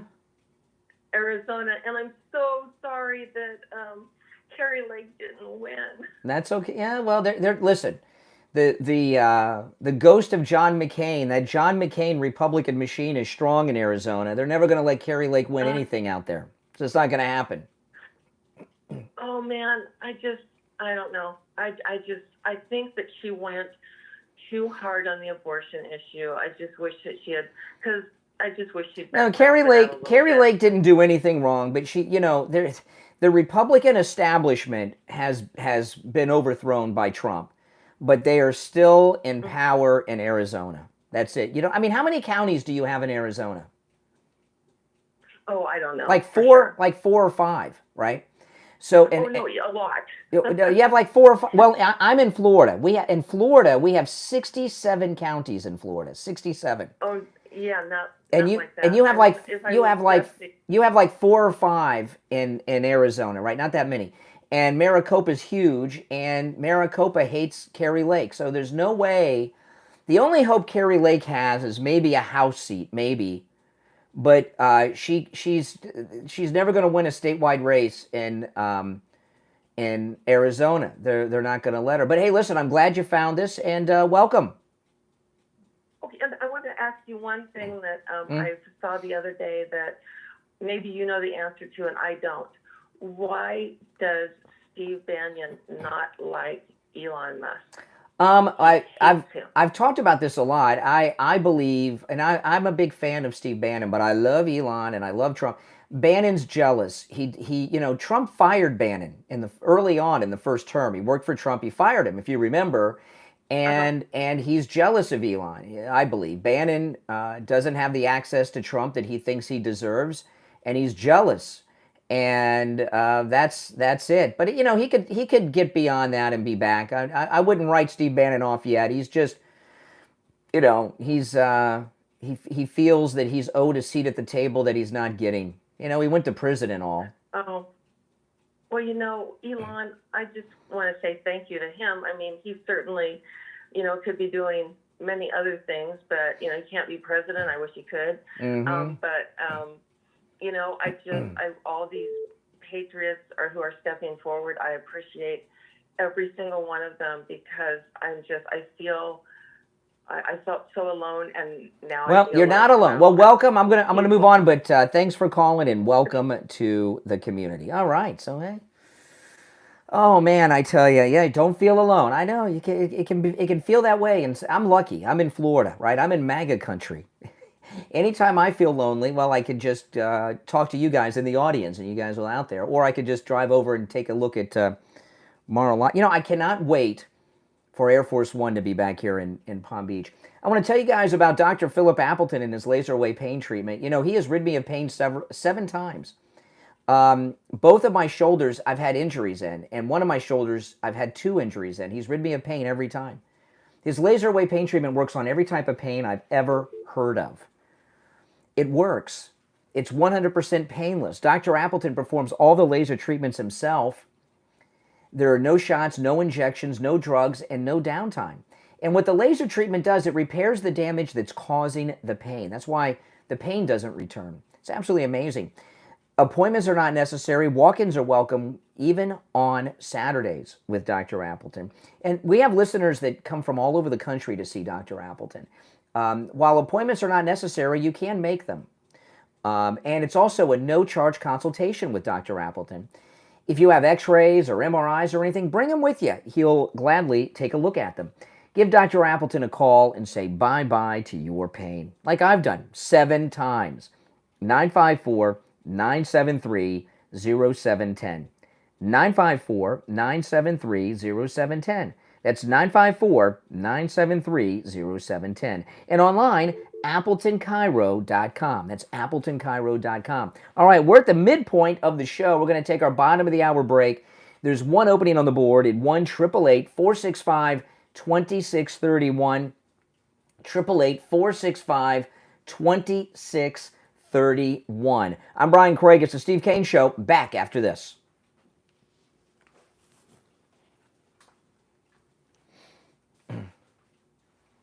Oh, man. Things are looking good, guys. We're at the halfway point. Welcome, everyone.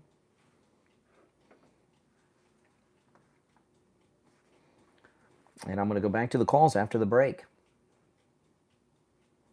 That guy from Ukraine. Oh, my goodness. I mean, think about it. If you're in Ukraine, you want the war to end, right? Shouldn't you welcome Trump, who's going to end it? Biden, the Democrats, the establishment, they don't want to end that war. That guy should be very pro-Trump.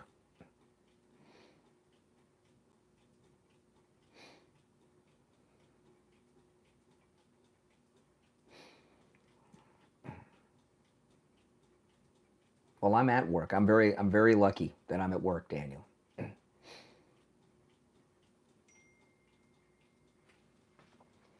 All right.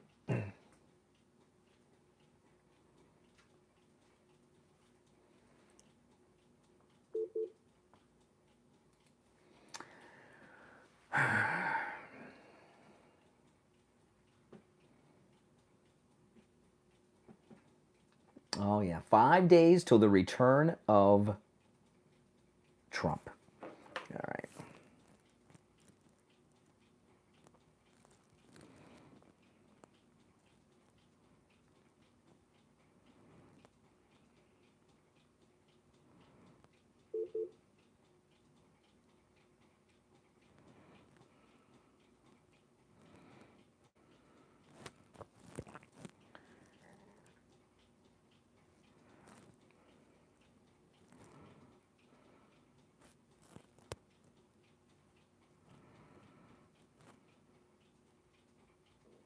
Okay, 3.5 minutes and we'll be back live. I'll be right back, guys.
1 minute.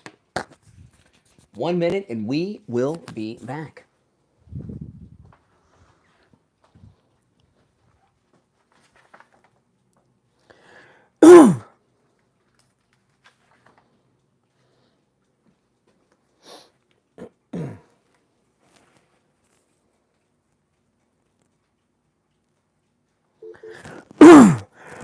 Thirty seconds.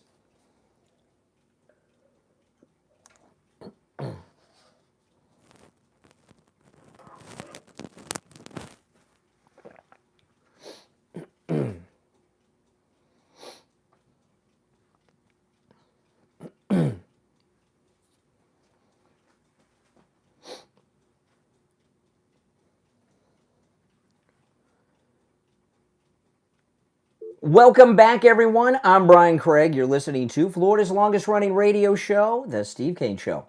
On the radio since 1977, celebrating 48 years on the radio. Of course, 5 days until the inauguration of our greatest president, Donald Trump, and we are celebrating this incredible confirmation hearing with Secretary of Defense Pete Hegseth. We might as well already all start saying it, right? Did he not just do an amazing job?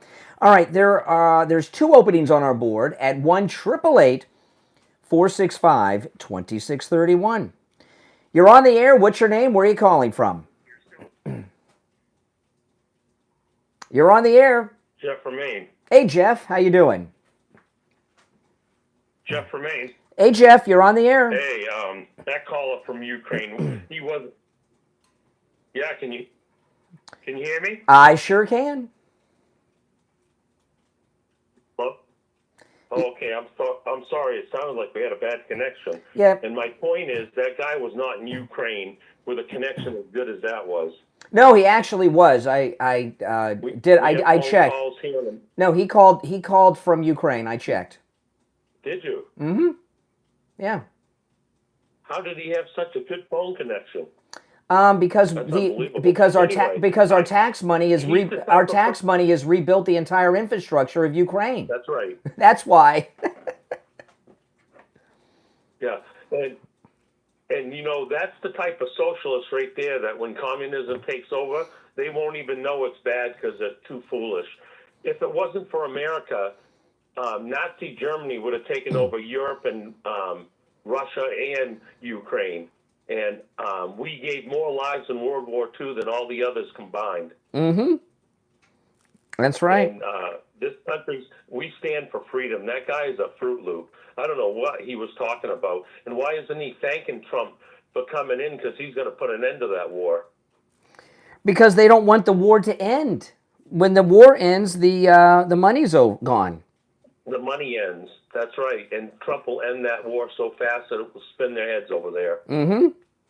Yeah, I know. I called about Pete Hegseth. You know, he demonstrated such courage under fire and had a wonderful demeanor. And that one senator, I forget his name, he said, how many of you here have, and he started blasting them on their intermarital affairs and divorces, and I forget who that gentleman's name was, but he let into him because that guy was spot on. They're all more guilty of way worse than what Pete Hegseth ever did. Absolutely, yeah, I know. Pete Hegseth is exactly what you want in a combat leader, an officer that's leading men in battle. I mean, he was so calm and cool under intense pressure yesterday. Yep. And his responses were just spot on. His demeanor never changed. He was not emotional at all. Mm-mm. He was just a matter of fact. These are the facts. I messed up. He couldn't have done. Nobody could have done better under those circumstances. Yeah. Well, unfortunately, we got a bad connection with you, Jeff. Maybe. If Maine gets invaded by Russia, maybe Biden will fix the phones in Maine. All right, have a great day, Brian. All right, take care. You know, I figure that these Washington creeps, they must not be able to steal money when they do things in the United States. They are able to steal it through foreign aid, but not here, or they make things better here. You're on the air. What's your name? Where are you calling from? Yeah, good morning. Good morning. This is Richie. Hey, Richie. I have to tell you about the hearing yesterday with Pete Hegseth real quick. He won that thing right away. You know why he won it?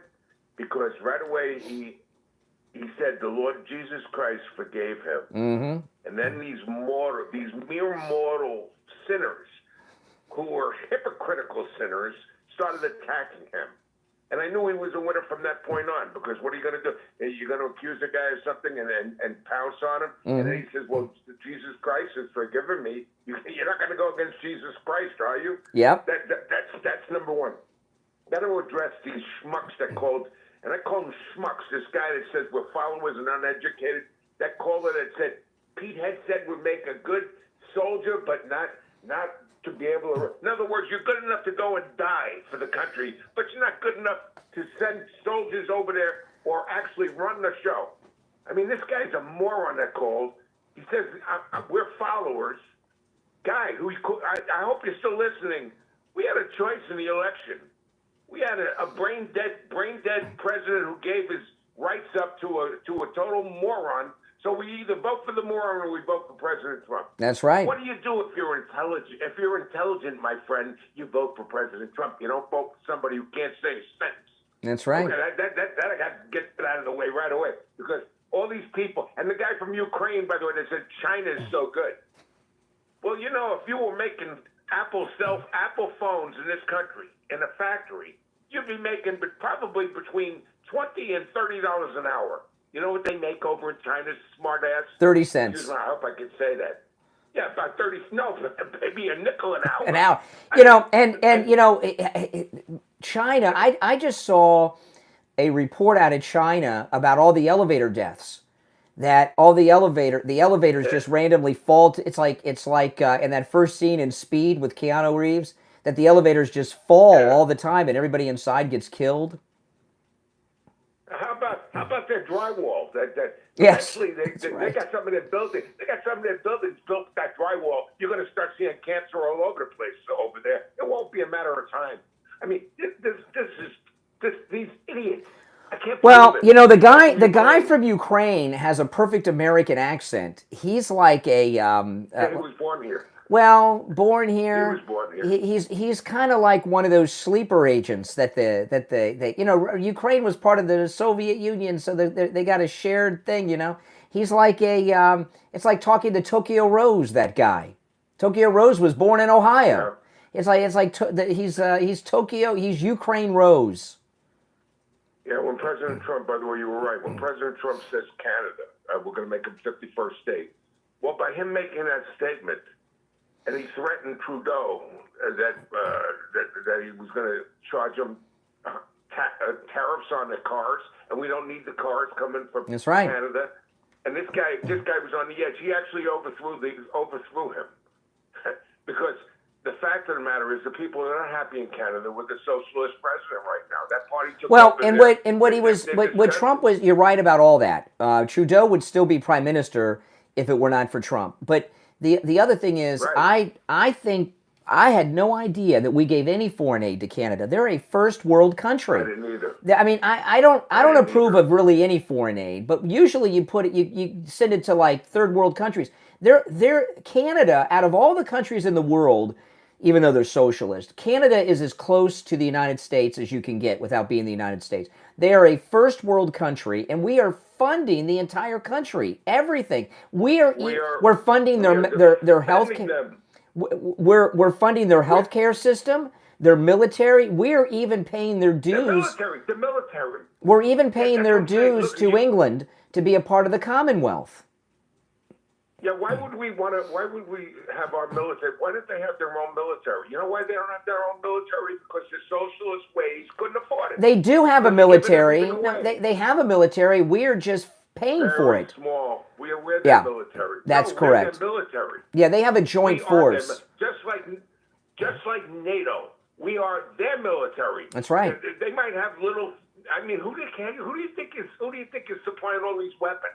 Mm-hmm. France, maybe and England a little bit. If we cut off our foreign aid to Canada, which we should do 100%, the first world, they shouldn't get 10 cents.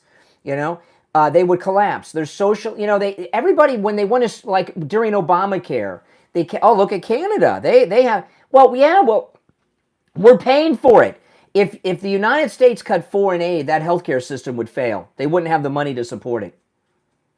No, they don't, because they're giving everything away. Look at California. The first major disaster, they're looking for the whole country to bail them out because they don't have the money. You know why? Because they're giving needles to the addicts. That's and they right. got the homeless all over, and they're giving them. Mm-hmm. The whole thing is socialist states, socialist countries. They depend on people like the United States to support them, and people better get that through their heads. And thank God, by that lady in Arizona, by the way, ma'am, don't worry about it. You had a nervous breakdown because you saw this country going down the toilet like everybody else does. The ones that don't see the country going down the toilet are the ones that are putting the country into the toilet. She's in Arizona. Arizona's being invaded. There's a ground invasion from the south going through Arizona. You'd be depressed too. All right, Richie, I got to run, but thanks for the call. If you're on hold, stand by. If you'd like to call in, please do. It's toll free, no matter where you're listening. 1-888-465-2631. 888-465-2631. Don't forget, this Monday at noon, join Steve Kane and me, Brian Craig, at Wings Plus, the Sample Road location in Coral Springs, for our Bye Bye Biden Trump inauguration celebration. We are going to have the televisions at Wings Plus. It's a sports restaurant. They have TVs for the games all over the place. They're all going to be on the inauguration, and you are all invited. Wings Plus is about a mile west of University Drive on the south side of Sample Road in Coral Springs. There's plenty of parking, plenty of tables, and plenty of food. We'll see you there Monday at noon. I'm Brian. It's the Steve Kane Show. Back with your calls after this.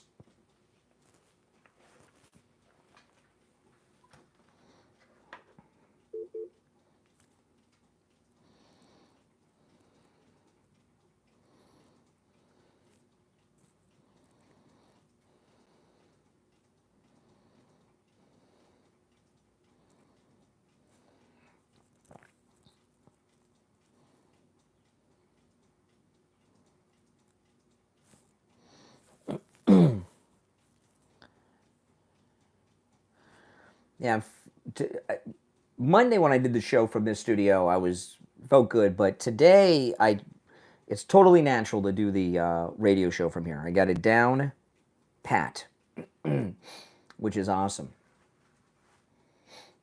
Okay. Yesterday, it took me, in the morning with no traffic, 50 minutes to get to the radio station. And, about 90 minutes to get home. So using this studio helps me a lot. It also makes the show better because that driving just can wear you down.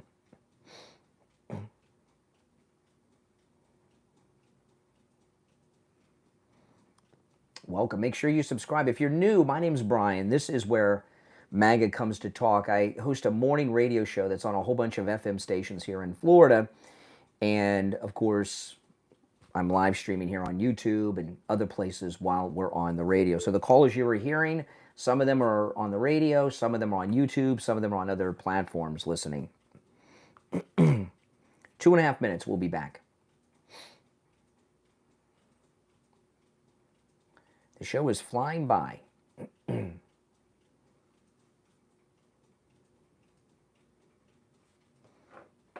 Now, guys, don't forget, if you're in the state of Florida and you need roof repairs or replacement for any type of structure, call Tom Laporta at Laporta Contracting and Roofing. You know, Tom can help you with whether it's residential, commercial, or municipal. He can help you. He works with every type of roofing material. And he can handle the job of any size, a small single-family home or a community with over 200 buildings. Give him a call. This is Tom Laporta's cell phone number, all right? You can call or text, and that number is 954-604-4602. 954-604-4602. And online, LaportaRoofing.com. But the number on the website's not his cell. The number I gave you, that's the direct number, all right? 954-604-4602. That's Tom Laporta's cell phone number. Give him a call. All right.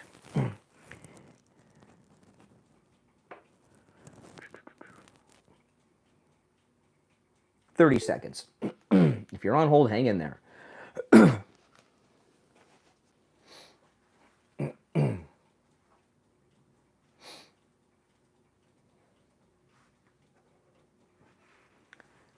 Yes.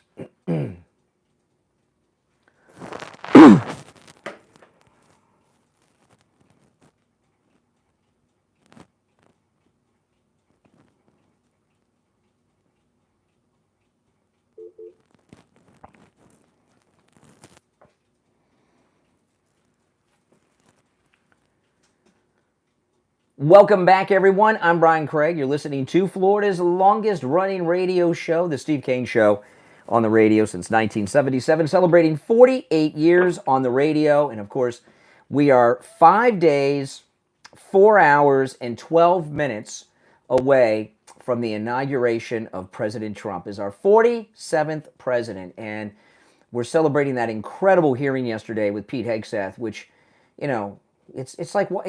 I miss The Apprentice, okay? I was a big fan, both The Apprentice and The Celebrity Apprentice. I love that show. I watched it, my wife with my daughter, we watched it every week, The Apprentice and The Celebrity Apprentice. I miss that show so much. But that hearing with Pete Hegseth yesterday was like the Apprentice. It's now The Political Apprentice, but that's it. I mean, this is exciting stuff. All right, back to our phones. You're on the air. What's your name? Where are you calling from? Hey, can Yeah, you hear me? I can. Okay. Hey, this is Jeff from Florida. Quick question. Let me just, what are your thoughts on immigration having an impact on our economy? I don't know what that means. You got to be more specific. That's very vague.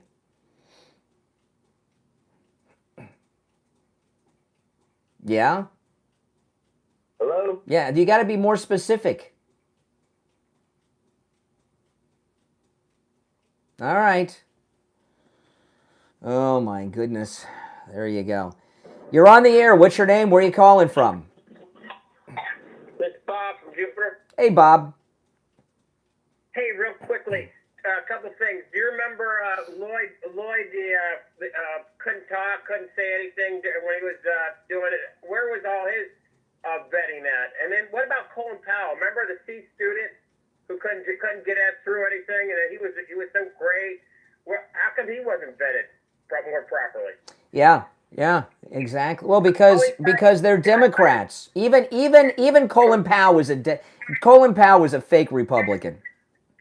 He was a fake Republican, exactly. The other thing, real quick, I didn't know I was going to get on the air so quickly, is Kamala has a chance. If she was a real American, and for all those people who voted for her, why won't she go to her home state, California, and she's got a week left, go in there and give some support, and some just get in there and help out a little bit, and I'll tell you why.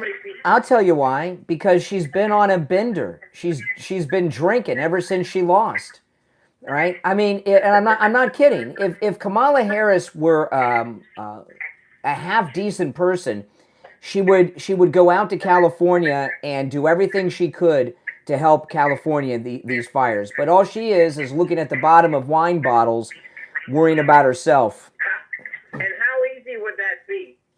Emotional support. How easy? She could win over the hearts of California so easy if she would just go over there and help out a little bit. But she doesn't care. If she went out there and took a lead out there, which she's entitled to do as the vice president, she very well could be the next governor of California. Exactly. Well, and even if she reached out to Trump, hey, this is let me do something, she would get, everybody would embrace her. But no. Well, you know what it is? Kamala Harris has never done anything in her life. You know how she got where she is, right? I hear that she was slept with, was it Willie Brown or something? She had sex with a married man. Yeah, she slept her way to the top. So the idea of actually doing something is she doesn't even understand what we're talking about. Yeah, she just doesn't understand. But and with a fire, it's so much different than a hurricane. I know she complained about DeSantis and that she wasn't in the loop, and DeSantis kept her out of the loop. Well, why didn't she get in the loop there? You know, with a hurricane, it's so different. With a fire, the roads are fried. The whole everything, the infrastructure is gone. It's never like that with a hurricane. You always have something. With a fire, it's complete devastation. But you know, you make a good point. In fact, nobody's made this point. If she went out to California and got involved and took the lead and worked with President Trump with the new administration to help California, she would turn her reputation around and she could be somebody. But she's so stupid and so incompetent, this would not even occur to her. It would be so easy to do, too. You don't have to be a rock. It's emotional support more than anything. She could lend her name and get in there, but don't want to do anything. Yeah, good point, caller. Thanks for the call. Man, that guy made a good point. I haven't heard anybody actually bring that up. Have you? All right, let's go. We had great calls today. You're on the air. What's your name? Where are you calling from? You're on the air. What's your name? Where are you calling from? I heard him pick up the phone. Yes. Hello, Brian? Yeah, what's your name? Oh, hey. Sorry, it sounds like you're on speaker. It's Ben from Pamela. Hey, Ben, what's up? Hey, how you doing? I want to talk. You're having a thing at Wings Plus on Monday, you said? Monday at noon for the inauguration, the Sample Road location of Wings Plus in Coral Springs.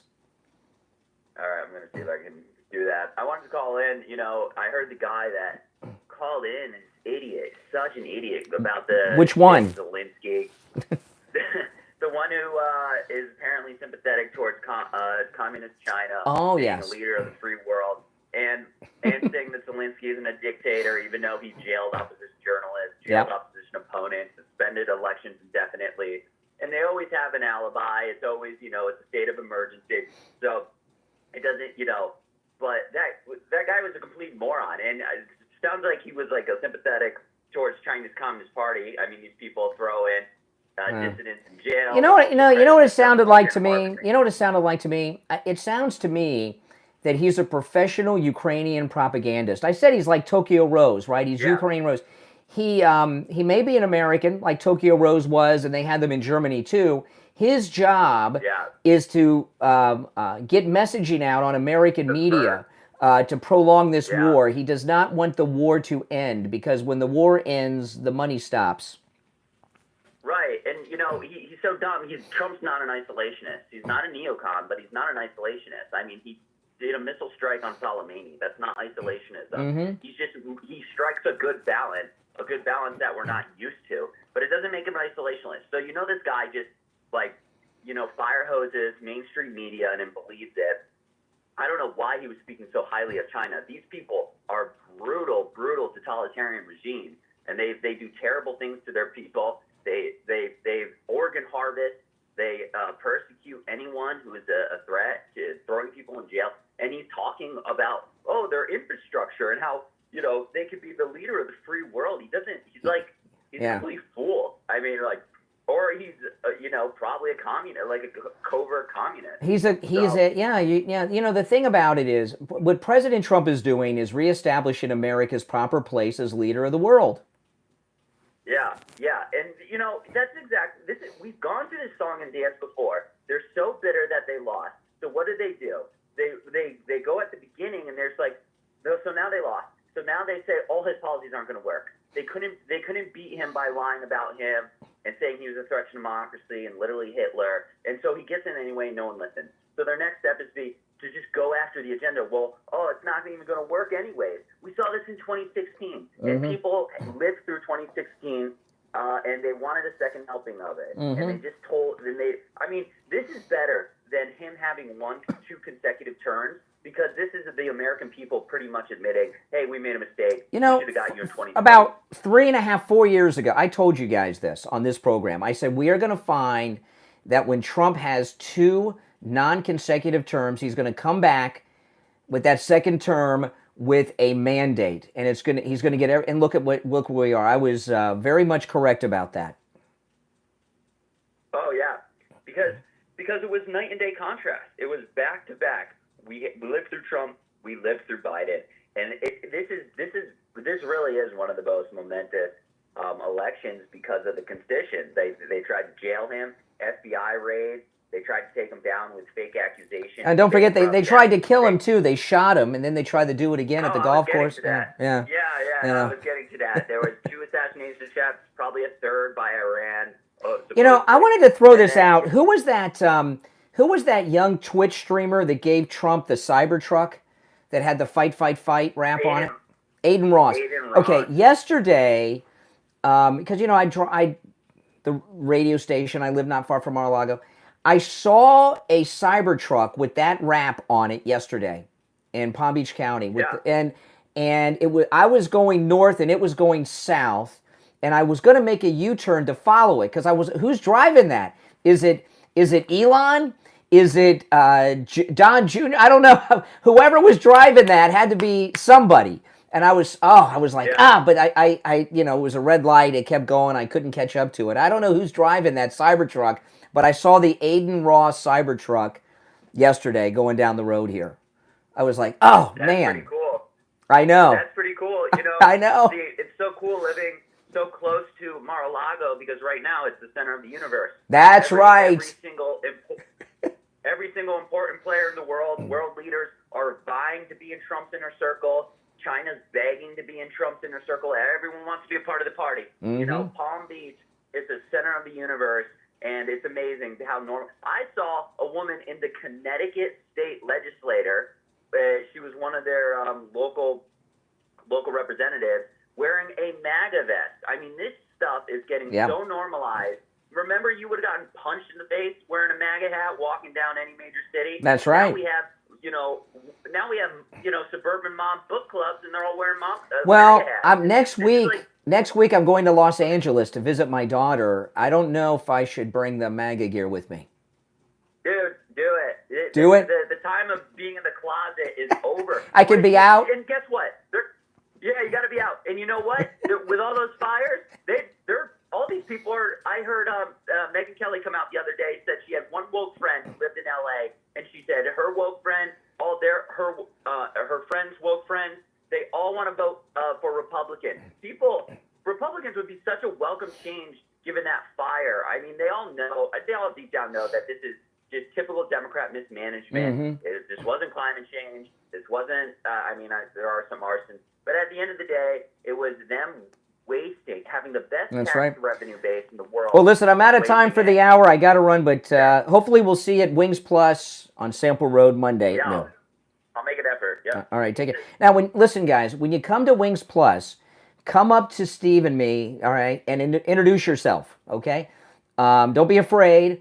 We don't know what you look like, but you know what we look like, all right? It's Monday at noon, the 20th, for the inauguration, the Sample Road location in Coral Springs of Wings Plus, about a mile west of University on the south side of Sample Road. All right, 2 hours down, 1 to go. It's the Steve Kane Show. My name's Brian Craig. Great calls today. We'll be right back.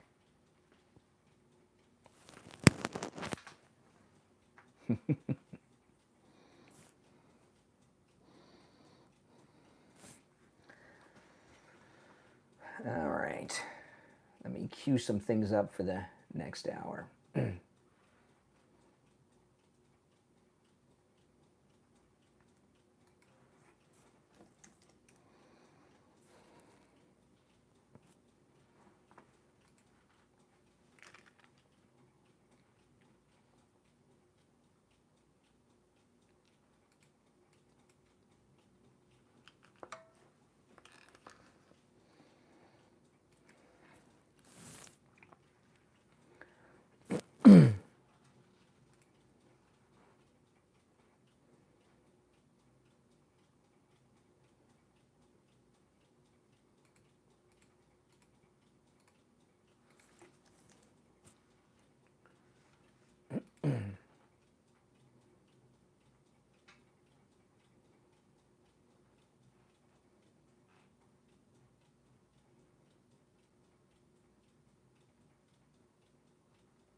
We'll be back in 2 minutes.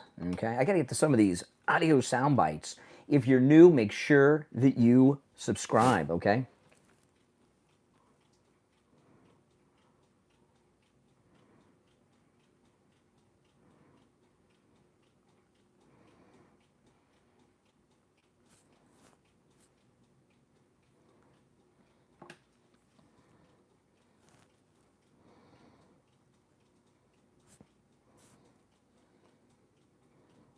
I'm texting with Mike, the board op.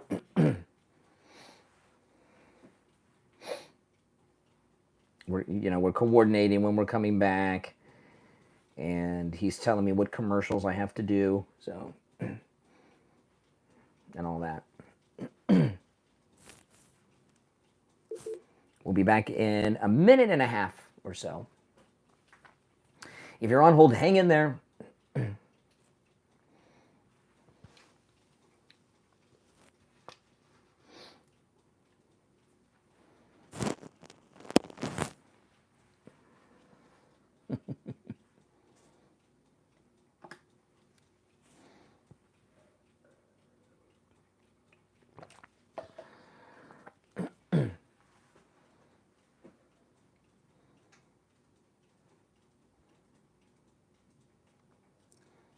Great calls today.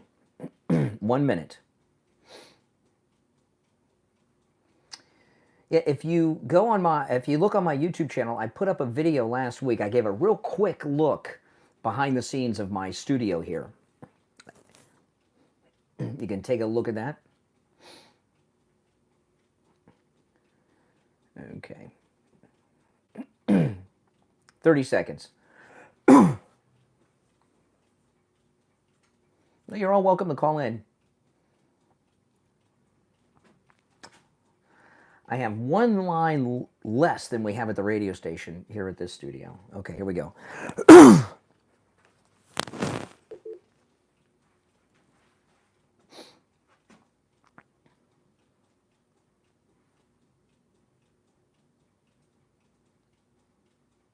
Welcome back, everyone. I'm Brian Craig.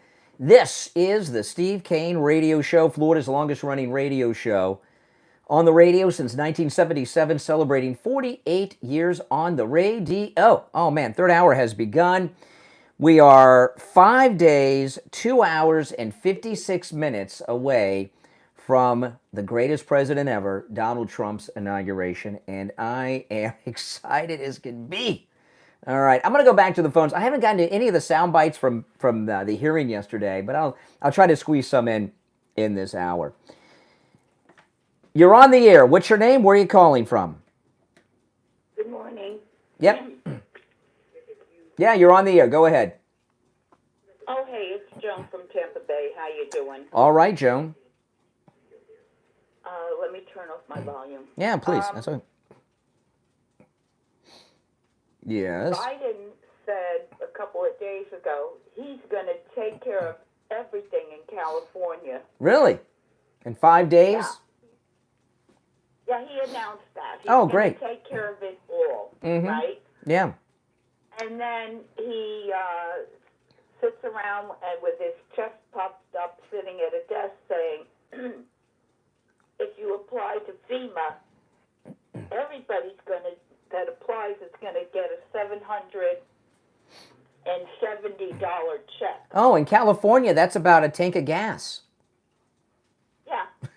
So that's not taking care of everything. I guess he better have a very large bank account because.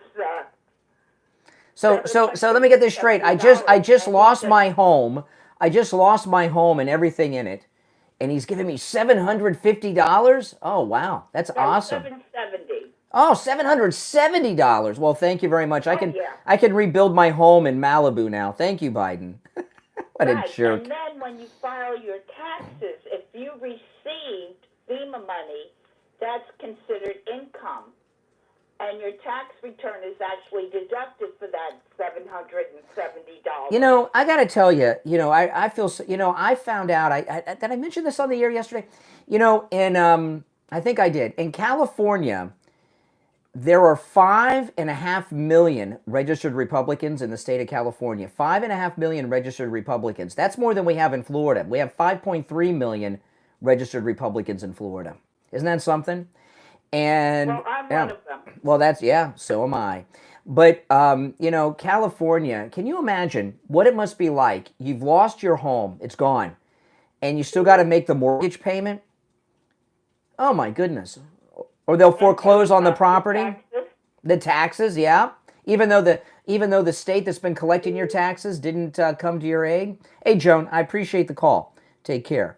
I gotta tell you, I've been saying this. We've had great calls today. Every day we've had you guys out there that have been calling the show lately. You're very, very high quality content with your calls. I must tell you, and I appreciate that. You're on the air. What's your name? Where are you calling from? Registered Republicans in the state of California. You're on the air. What's your name? Where are you calling from? Oh, he's got me on. Yeah, turn down the volume in the background. Yeah, I'm trying. Hold on. That's okay. It's Frenchie from California. Stewart. Hey, Frenchie, you got to turn the volume down first, man. There's the delay. Okay, go ahead, Frenchie. You change your format when you call now. You actually put me on hold. Before, I used to listen to your show on the phone, and I couldn't tell that you were calling me. Well, I'm not calling you. You're calling me. You're calling me. I thought All right, the guy with the beard, the senator with the beard from, I think he's from Oklahoma, who pointed out what the qualifications are for the defense secretary. Mm-hmm. That guy did a good job. Yeah, he was great. And then when Pete answered, what's her name, Pocahontas from Massachusetts, and said that he's not a general, that was a good one. They were all good ones, weren't they? Pete Hegseth filleted them. He was like Keanu Reeves in The Matrix. Yeah. I watched it for about 2 hours, and then I couldn't take the Democrats anymore. So it was must-see TV. I watched every minute of it. Yeah, I can't listen to the woman Democrats. Oh, they look terrible. what they did. They humiliated themselves yesterday. Yeah, they're bad. Mm-hmm. And then the same guy with the beard there, he said, well, one of the qualifications for us being a senator, it's like some of us don't even belong here. Who's the guy with the beard? Doug Emhoff? Who's the guy with the beard? I think he's from Oklahoma. Yeah, I know. You're talking about the senator. Yeah, he's very good. He was very good at the end. Yeah. He basically was calling Tim Kaine a drunk. He did it indirectly, but that's what he was doing. Yeah, but like I say, I watched a couple hours. I think I watched it until about noon, and then I ate my lunch, and I started doing something else. And Pete Hegseth ate their lunch. All right, hey, listen, I appreciate the call. All right. You're on the air. What's your name? Where are you calling from? Brian, it's Carrie. How are you this morning? All right, Carrie, what's on your mind? Very quickly, how come there's music now when we're on hold? I'm not at the regular. I'm at another an undisclosed location today, broadcasting. Oh, witness security. You got it. Yeah. Very quickly, I don't know if someone mentioned it. They started a recall for Newsom. Why don't Kamala shoot out there and go for the gold? The caller I got in the last hour, he made a great point. He said Kamala could go out to California and make herself into a heroine and be somebody, but she's never worked for anything she's had. She's just we know what she's done to get where she's at. Yeah. But if she went out to California, okay, and just coordinated, she could work out a deal. She could work out an arrangement with President Trump to be a representative of his in California. He would do it to get California together, and she very well could be the next governor. But she's incompetent, stupid, never done anything in her life, so it doesn't even occur to her. Yeah, but being they're doing a recall, this would be a very good opportunity for her, and she just doesn't see it. Well, if you look at Kamala's whole life, when has she done anything to that's considered like work or anything? Everything's been handled out. Mm-hmm. All right, take care. That's right, by men. You're on the air. What's your name? Where are you calling from? Hello? Yes. Yeah, Jay from Jersey. Oh, hey, Jay. How you doing? 5 days till Trump. Oh, God. 5 days before I get to call you and throw all the stuff that's going to happen in your face. 5 days. I'm counting down to. Mm-hmm. So, believe me, I'm going to call and throw all the craziness that he's getting ready Did you to see start Pete right in your Hegseth face. yesterday do a great job? Yeah, he did do a great job. He Yeah. brought out all the disgustingness of this guy. Why? Let me ask you a question. Why has Trump picked nothing but child molesters, cheating on the wives, all that kind of disgusting sort of people? What? Just like him. Just like him. Who cheated on their This man wife? cheated Who on his wife. Who cheated on their He wife? cheated on his wife Who? and had a baby on his Who? wife. Who cheated on their wife? You know who I'm talking No, about. I don't. The man that I don't even know that man's name. Who? I don't want to know Give me that a white hint. man's Who, name. who cheated on his wife? Give me a hint. The one that you just talked about. Pete The one Hegseth? He was drilling yesterday. Pete Hegseth? Yeah. He didn't cheat on his wife. Yes, he did. No, they weren't married when he had sex with that woman. They were not married. Listen. They weren't married. Okay, listen. He paid off the 17-year-old. First of all, she wasn't. No, excuse me, she wasn't 17. gag on- Where do you get? Where do you get this information? She was not know, that 17. information is right on TV. Yes, she was. That's why he paid her off. Pete Hegseth, it was an adult woman that was married with Let children. me ask you a question. If you didn't do nothing wrong, why did you pay her off or put her under a gag order? If you didn't do nothing. I'll tell you I'll tell you in a moment. Pete Hegseth, he had consensual sex with a woman. She was married. Pete was not at the time. Okay. He paid her off because he mentioned this yesterday. She was bringing a nuisance lawsuit against him, and he was afraid it would hurt his job at Fox, where he was earning $2.5 million a year. If he didn't do nothing wrong, you ain't got to pay nobody off if you ain't do nothing wrong. That's not Don't true. you know that? Are you that? Do you realize could you be that dumb? Could you really be that dumb? When you have a contract for someone like Fox News, they have something called a morals clause. And if someone brings a nuisance lawsuit and makes a false allegation like that against you, they can terminate your contract, even if it's not true. It wasn't a false allegation. Yes, it was. It wasn't The a police, false the allegation. California Let me police said ask it you a was. question. Here's another question. Every time somebody that's a Republican cheats, you tell everybody how it didn't happen. How is it you in charge of other men's penises? Well, I'm not in charge of other men's penises, but to cheat. But you seem to know where they're at. But to cheat You on. seem to know what they did with them. To cheat on your wife. To cheat on your wife, you have to have a wife. He was not married at the time. She was his girlfriend. They were dating. He's on his third wife. But he cheated on they her. were dating. They were dating. They weren't married yet when that happened. You seem to know about everything Trump does with his penis. You seem to know what everything this man does with his. You were not there, but you act like you were there like a fly on the wall and seeing whether he did it or not. All right. How could that be possible? You sound like Tim Kaine. You like saying penis. You know what, Why do you though? like talking about But you penises so much? But you want to bring up Kamala Harris and the man she had an affair with. Oh God, yes, she did it. Yes, she you did. throw that up all the time. Well, But it's you true. don't That's true. mind if these men slept with underage kids. The woman was not underage. The woman was married. Nothing you said is true. Married strippers. I heard you married say strippers. Last week you said, what's her name's picture is art. Okay. Hugged up with Listen, I gotta, Jay, I gotta run for a break. Whenever I'm getting you. I mean, it's not getting me, but we gotta take a break. All right.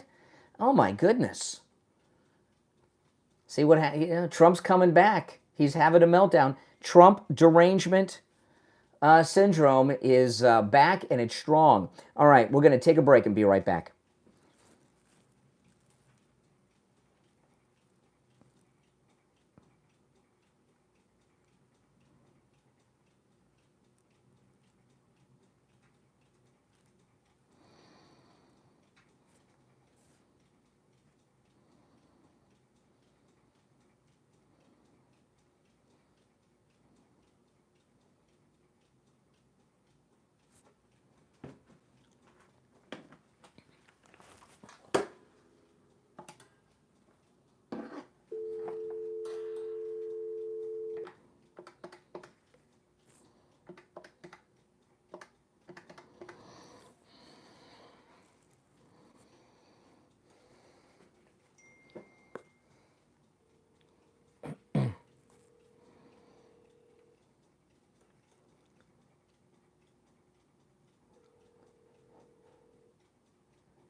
Hey, Barry, it's Brian. Hey, we're in break. We'll be back in about 2 minutes. When you're on hold, you're going to hear music, but when you hear me, we'll be on the air. Okay? Great. Hold on.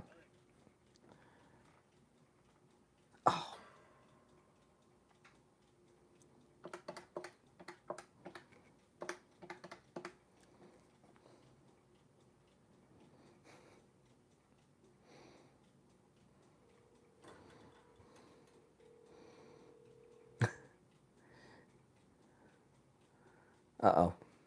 Yeah, I lost you. I'm gonna put you on hold. Hold on.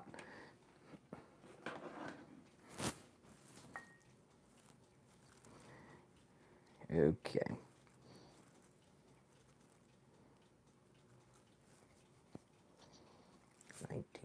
$19. 1 minute. We'll be back. If you're on hold, hang in there.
Welcome back. I'm Brian Craig. You're listening to Florida's longest running radio show, The Steve Kane Show. It's time to check in with Attorney Barry Siegel from the Siegel Law Group. Attorney Barry Siegel, good morning.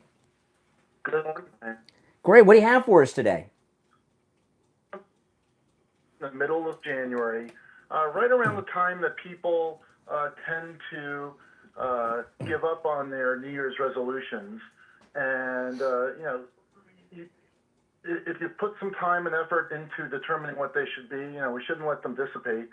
And for some people, one of those resolutions is making sure you have your estate planning done properly, whether you have an existing plan and need to update it or you don't have anything in place. If that was one of your resolutions, I'm suggesting that you don't give up on it and take action to make sure that it gets done.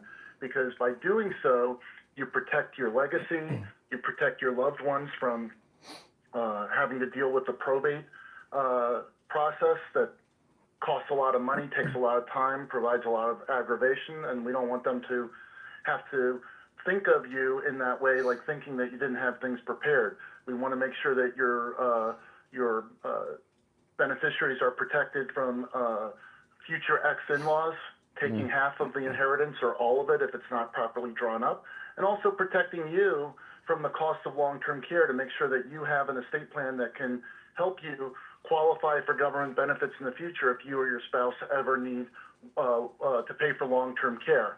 So for all of those reasons, don't let this New Year's resolution fall off.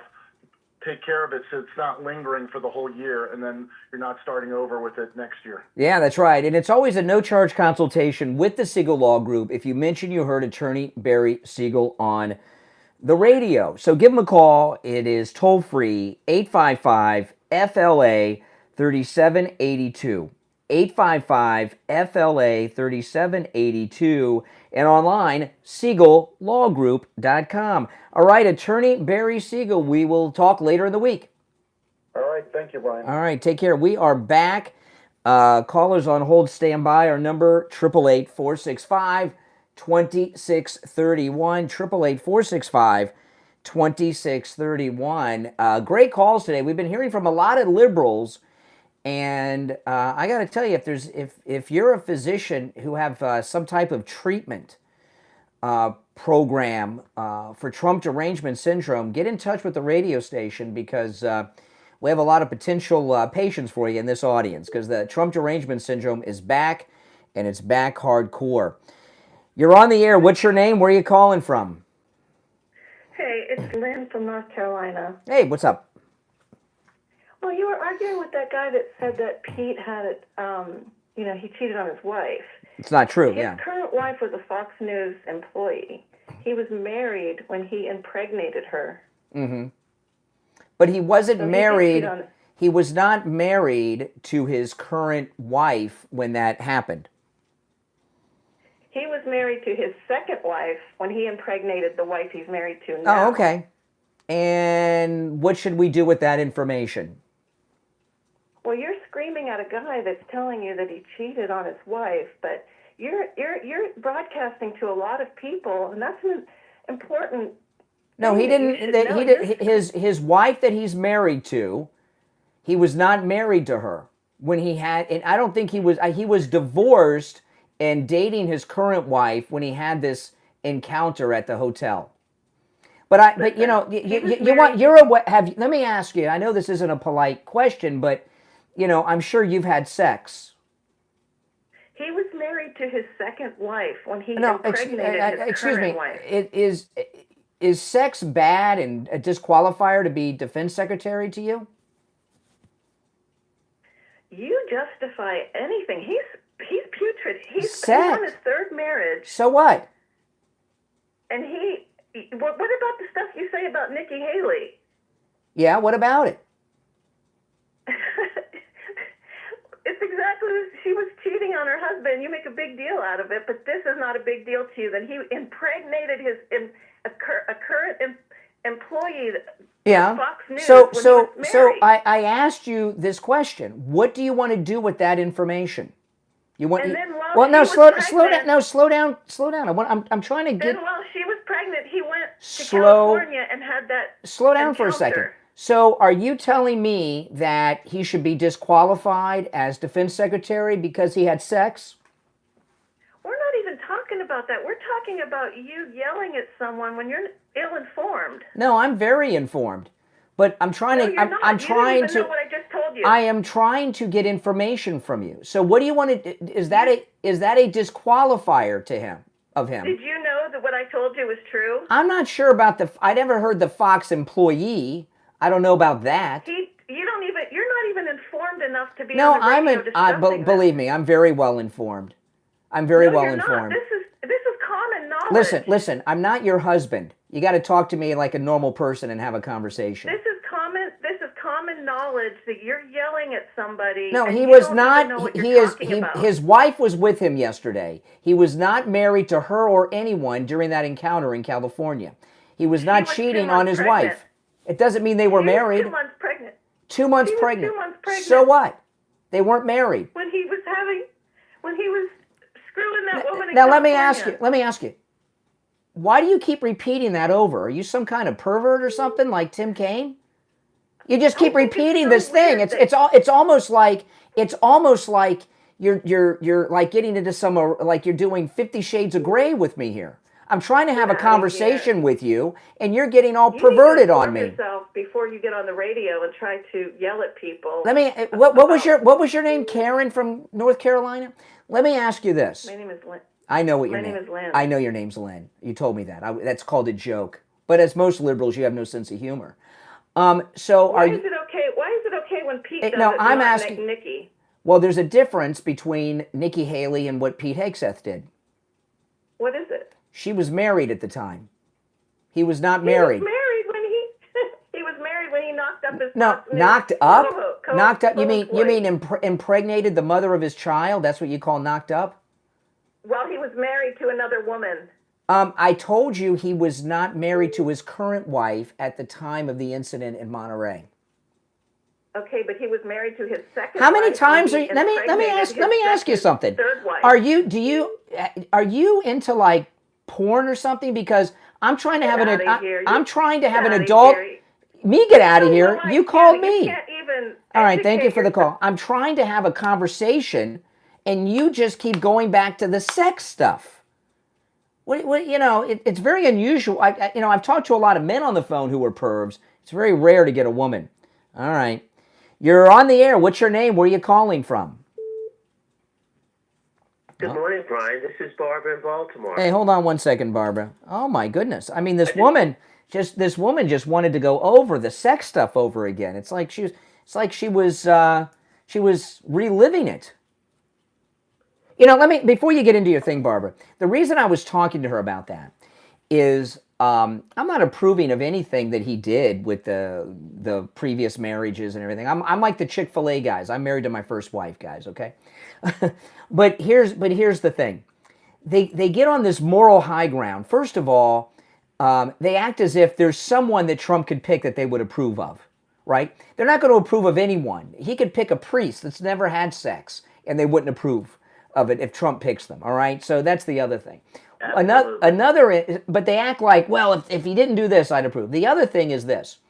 Since what are Democrats doing judging people based on who they choose to have sex with? I thought we were supposed to leave people alone when they decide to have certain sexual practices. But in Pete Hegseth, he's got to be a saint? Give me a break. Well, they're on the sanctimonious high ground, and all of those Democrats supported Bill Clinton. All of them, and with all the women, and we don't even have to guess what he was doing with his joint while in the Oval Office as president, and before and after, and assault, and all the time. Bill Clinton was. Let me tell you, he not only was he having sex in the Oval Office, he was doing it regularly.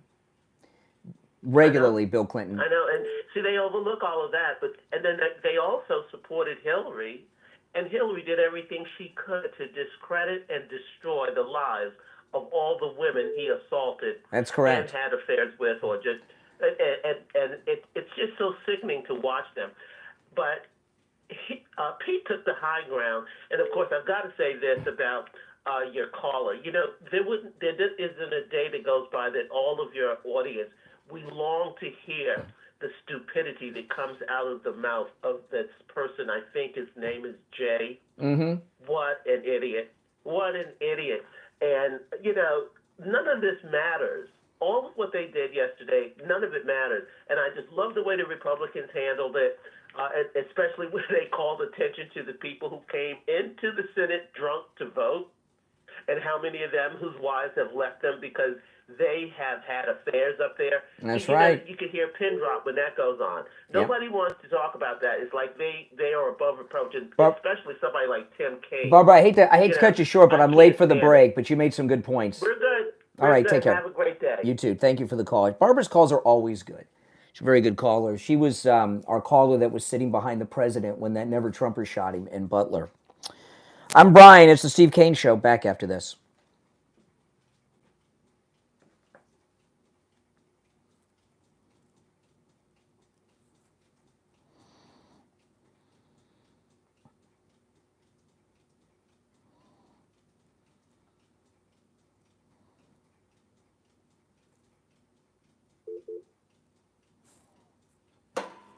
Oops.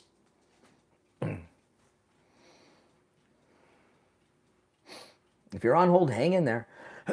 Great calls today. Very good calls today, I must say.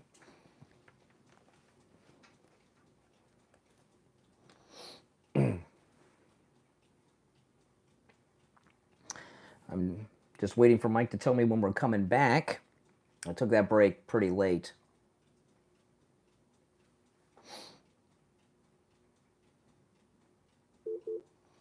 You know, the other thing, the other thing Democrats don't get is forgiveness through Jesus, which, you know, Pete was talking about yesterday. They want to, they act like they're all into this sexual freedom and everything, but they put these scarlet letters on people. I'll be right back, guys.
We'll be back in 2 minutes.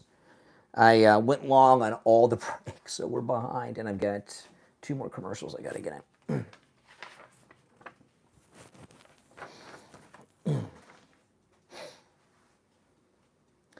Yeah, that woman, I mean, I don't know what to make of that. What are your thoughts on that woman with her perversions? I mean, she was pretty perverted.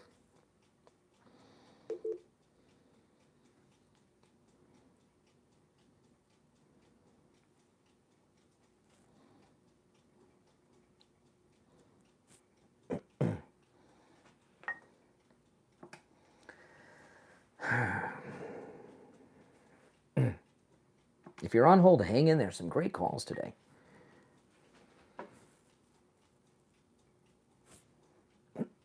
One minute. Let's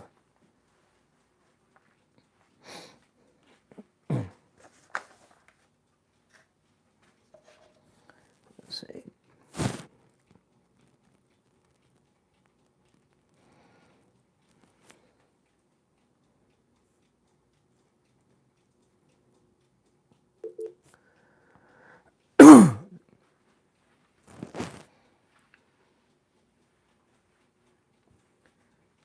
About 30 seconds to go.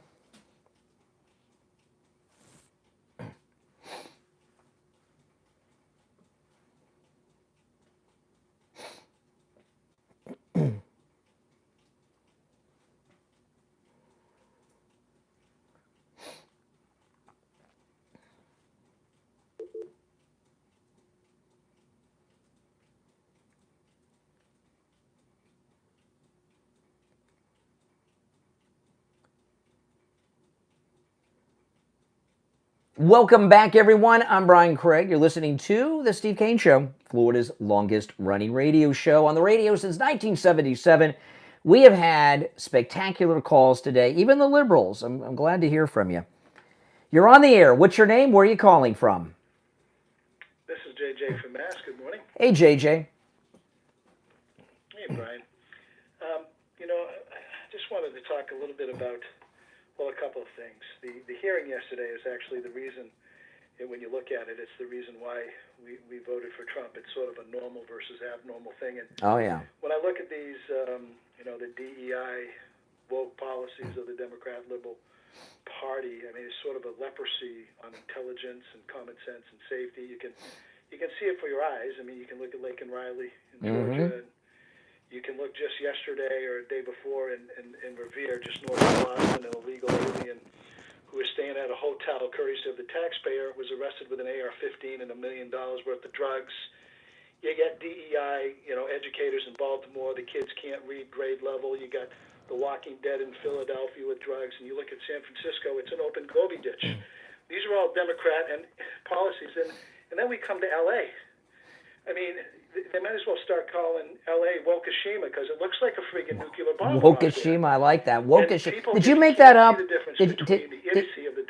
Did you make that up, Wokushima, or did you hear that somewhere? Wokushima. Did you hear that somewhere or make that up?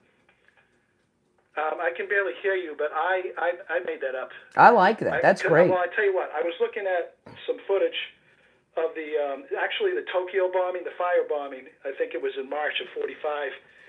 They firebombed Tokyo, and I saw that like, I don't know, maybe 6 months ago. And when I saw some pictures of LA, it reminded me of that. And then you look at you look at the damage after Nagasaki and Hiroshima. You look at all the devastation, and you look at the cement foundations.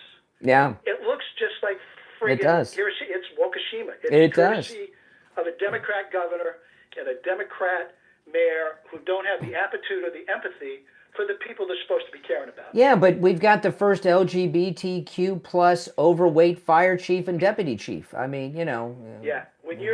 Listen, the alphabets for spelling soup and cereal, if that is in your if that's in your description of who you are, you're in the wrong friggin' profession. By the way, what's the thing about firefighters in California?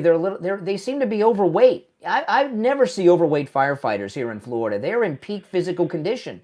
Why are they so fat in California? I've never myself. Listen, my brother-in-law was a fireman, worked his way all the way up to captain, chief, and then into the political part up into the administrative part of the Boston Fire Department, and he was black, and that was back in the 80s. Back when supposedly everything was racist. Was he fat? And his comment was to everybody, everyone's got to take the test. You know what? A lot of people don't know this, but it takes, you have to have an intellect. You have to be very smart when you get into the captain up into the chief level, because there are a lot, chemistry, you have to really be smart. Yep. You got to be strong. The guys that you have to either be you have to be smart or LGBTQ plus. Yeah. That's sort of that's an oxymoron. Yeah. All right. Hey, listen. Appreciate the call. Take care, man. Oh, great calls today. Oh man, great calls today. You're on the air. What's your name? Where are you calling from? Hey, good morning, Brian. This is Nick out of Baltimore. Hey, Nick. A great show, by the way. Following up on Barbara's call, nobody talks about the slush fund that they have. You mean in Congress, the Congressional Slush Fund in Congress, yeah. Yeah, and nobody also talks about how they hit that Senate bar. And nobody talks about how many times Bernie Sanders hits that bar. Well, and who knows how many, I learned something. How many kids? Did you watch Did you watch Jesse Waters last night? No. Okay, he brought something up that I don't think anyone knew. I did not know this. Nancy Pelosi brought this into practice in the Congress, both houses, because this is crazy. When Jesse Waters said this, at first I thought he was joking, but it's true. Do you know that when you're in your congressional office, you can order drinks from the bar that they deliver to you? Fully mixed drinks, liquor? No. Yeah. Didn't know that. Yeah. You have, you can pick up the phone and you can, courtesy of Nancy, and order alcoholic, hardcore liquor drinks, as many as you want, from the bar, and they bring them to your congressional office. I was in shock. You mean like a pizza? Yeah. Instead of pizza delivery, it's alcohol delivery. Yeah, if you guys missed Jesse Waters last night, if you can go back and watch it, he did some really good coverage on the Pete Hegseth stuff. Don't do it till after 9 a.m. though. I'll go ahead and I'll pull that up. Listen, a great show. I know you got the Gold Report coming up, so we'll talk again. All right, take care. See, we have some callers who do commercials, do spots, and we have other callers that know our break schedule and are better at taking breaks on time than I am. Now, I want to tell you guys about Jupiter Joe Thomas. I'm going to be a guest on Jupiter Joe's radio show coming soon, and when that's going to air, I'll let you know in advance so you can tune in. But you want to give Joe Thomas a call. He's offering free phone consultations. You want to take advantage of this. By the way, you can take advantage of the free phone consultation with Joe Thomas no matter where you're located in the United States. Okay? And this free phone consultation is really an amazing and valuable opportunity for you. Joe Thomas is a 5-time qualifying member of the $1 Million Roundtable, which is achieved by less than 1% of all financial advisors in the world. So you're getting a free phone consultation with a top guy. He'll talk to you. He's got some questions he'll ask you, and then he's going to put together a custom proposal just for you. Give him a call. Here's his number, 561-743-0999. 561-743-0999. If you missed the number, just go to his website. It's right there, jupiterjoe.com. That's jupiterjoe.com. All right, we'll take our last break and be back.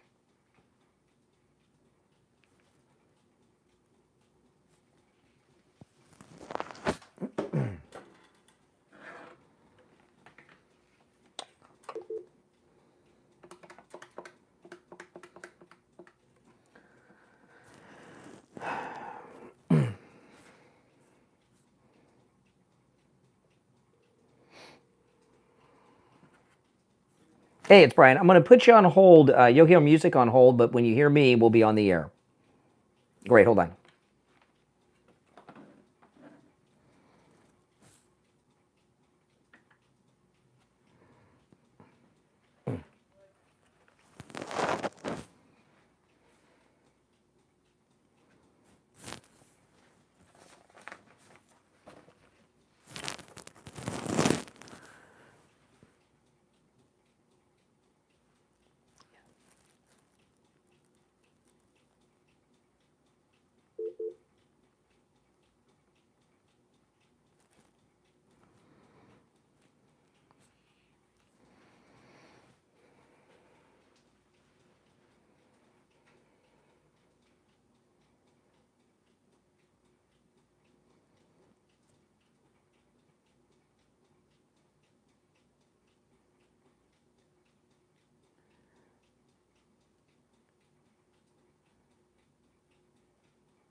Welcome back, everyone. I'm Brian. You're listening to Florida's longest-running radio show, The Steve Kane Show, on the radio since 1977. It's time to check in with William Youngerman from the offices of William Youngerman Incorporated with the Morning Gold and Precious Metals Report. William Youngerman, how the metals looking? Metals are looking good, coming back nicely after that little buying opportunity we had earlier this week. But today, yesterday, we saw gold close up $15.30 at $2,677.80 the ounce after trading in a range of $2,659 on the low all the way up to $2,680. Silver closed up 29 cents at $29.86 the ounce. Platinum lost $16 at $9.36, and palladium was down $1 at $9.24. Overnight, we saw gold trading in a range of $2,669 all the way up to $2,697 again, all the way up against that $2,700 lid that we've seen on gold that's having a hard time breaking through that number. But I think that's probably going to happen this week. The gold right now is $26.86. That's up $8.20 the ounce. Silver up 19 cents at $30.05. Platinum up $5 at $9.41. And palladium is up $21 at $945. Wow. So again, gold just slightly under the $2,700 price and still a great buying opportunity. Absolutely. William Youngerman opens up at 10 a.m. And remember, with William Youngerman, all the metals are available for immediate delivery, which means you walk in, and when you walk out, you have your metals in your hand or pocket or bag. Give him a call. He opens up at 10 a.m. 1-800-327-5010. 1-800-327-5010. Or stop in at 150 East Palmetto Park Road in Boca on the first floor of the Bank of America building, just east of US 1 Federal Highway on the south side of Palmetto Park Road. And, of course, you can find both William Youngerman's address and phone number on his website, williamyoungerman.com. All right, William Youngerman, we'll talk tomorrow. Okay, have a great day. All right, you too. All right, we are back, and let's go back to our very busy phones. You're on the air. What's your name? Where are you calling from? Hey, Brian, mahalo. My name is Alan. I'm calling from Pongo Pongo, American Samoa. Oh. I used to live in Fort Myers, Florida years ago, and I used to listen to you a lot. And so I've been having trouble trying to get a hold of you, but surprisingly, I got a hold of you now, and I appreciate it. Well, that's awesome. If you didn't mind, I want to express my few cents in regards to these people, these TDF people, that are so concerned about Pete Hegseth's sex life. I mean, come on. We got a pedophile in the White House, you know. Don't they? Well, I don't know about that, but I know that there's a man that's inside the Oval Office, who Hunter Biden, who has been frequenting prostitutes for years and years and years, and I've never heard them pass any judgment on that sexual behavior. You know, this is the thing, okay? Mm-hmm. No one is approving of what Pete Hegseth has done in his past. However, Yeah. however, yesterday he said he's been forgiven by Jesus. He is a Christian. And when you become a Christian, you can be forgiven by Jesus for all these things which he has been done. So this idea that Pete Hegseth somehow is going to get this scarlet letter is insane. Yeah. Well, we're dealing with a satanic cult administration, as you know, as we all know. Well, only for 5 more days, and then it's off to the retirement Thank home, God. and we don't have to worry about it. How do you feel? You know, America, Samoa. We're going to have another territory added. Greenland. Yeah. Greenland. Yeah, absolutely. That'd be awesome. You know, and the thing is, you know, majority I heard wants to join the union. You know, because Denmark's not doing anything, I was told. You know, American Samoa has been part of the U.S. territory since 1900, and you know, and I have family. I have 9 grandkids that live in Fort Myers. Well, besides. And Fort Myers, which of course Fort Myers is on the Gulf of America coast of Florida. Oh yeah, Gulf of America, absolutely. True. Oh my goodness. True. You know, America, Samoa. I keep you talking, but I know you're busy. Absolutely. Friend, I just all right. want to say thank you so much for what you're doing, and I support you and everyone else 110%. And the reason why I say 110 because 10 for the big guy. That's right. All right. Take care. Take care. I like that guy. You know, we've gotten a few calls recently from America, Samoa. Is it America? It's American Samoa, I think, not America. American Samoa, and I don't know. That's like 3rd or 4th call we've gotten in the last couple of weeks from American Samoa, which is I don't know. I guess we're hot in America, Samoa. I don't know. That's good. You're on the air. What's your name? Where are you calling from? Hey, good morning, Brian. Yes. What's your name? Where are you calling from? Everybody's Tom from Florida. Everybody's talking about this sex thing, right? Who cares about the sex thing? This guy is basically an alcoholic. Really? So do we want the Secretary of Defense to basically be somebody who says he's going to never touch a drink? Who's an alcoholic? Or, you could believe in alcoholics. Pete Hegseth obviously is an alcoholic. What do you mean, obviously? You've seen him drunk? Oh, yeah. When? Hey, Fox and Friends, didn't you see this precise military operative take an axe and throw it over the top of the thing and hit the drummer? No. In fact, his Fox News co-host, one of them is Will Kane, who's replacing Neil Cavuto starting Tuesday at 4 on Fox. His Fox News co-workers have all said they've never seen him intoxicated at work. That's pretty interesting. So you have. Okay, well, the guy is obviously has a drinking problem. No, he doesn't. Okay, so says who? Doesn't? No. Okay. All right. Let me ask you a quick question. Yesterday, right, with all his things, and he said, was he sympathetic and apologized for his actions, and he's a born-again Christian, right? Did he do that or no? Yes, that's what he said, yes. All right. Well, I'm glad that, Christianity is very convenient for people who want to press the reset button as many times as they'd like, because, all they got to do wait a is minute, ask Tom, God you're for not, forgiveness, hold on a you know what second, I mean? you're not a Christian? Actually, Jesus Christ, I never met the man. I'm not, I'm an atheist. No, I'm not a Christian. Well, were you raised a Christian? I just said I'm an atheist. What does that mean? What do you believe? I believe in basically that there's Brian, I don't believe that there's a guy, checking things off at the pearly gates. It's not. No. What? I didn't ask what you don't believe. No. I didn't ask. What do you believe? Hey, ready? I don't believe in God.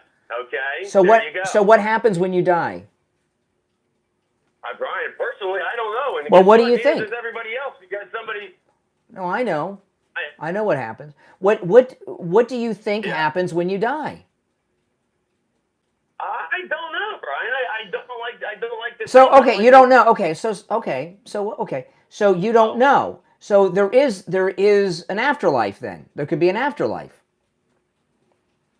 As I said, there could and there couldn't be because we There don't could or there couldn't be. know. No, we do know. Give you that. We do I will know. give you that. We do know.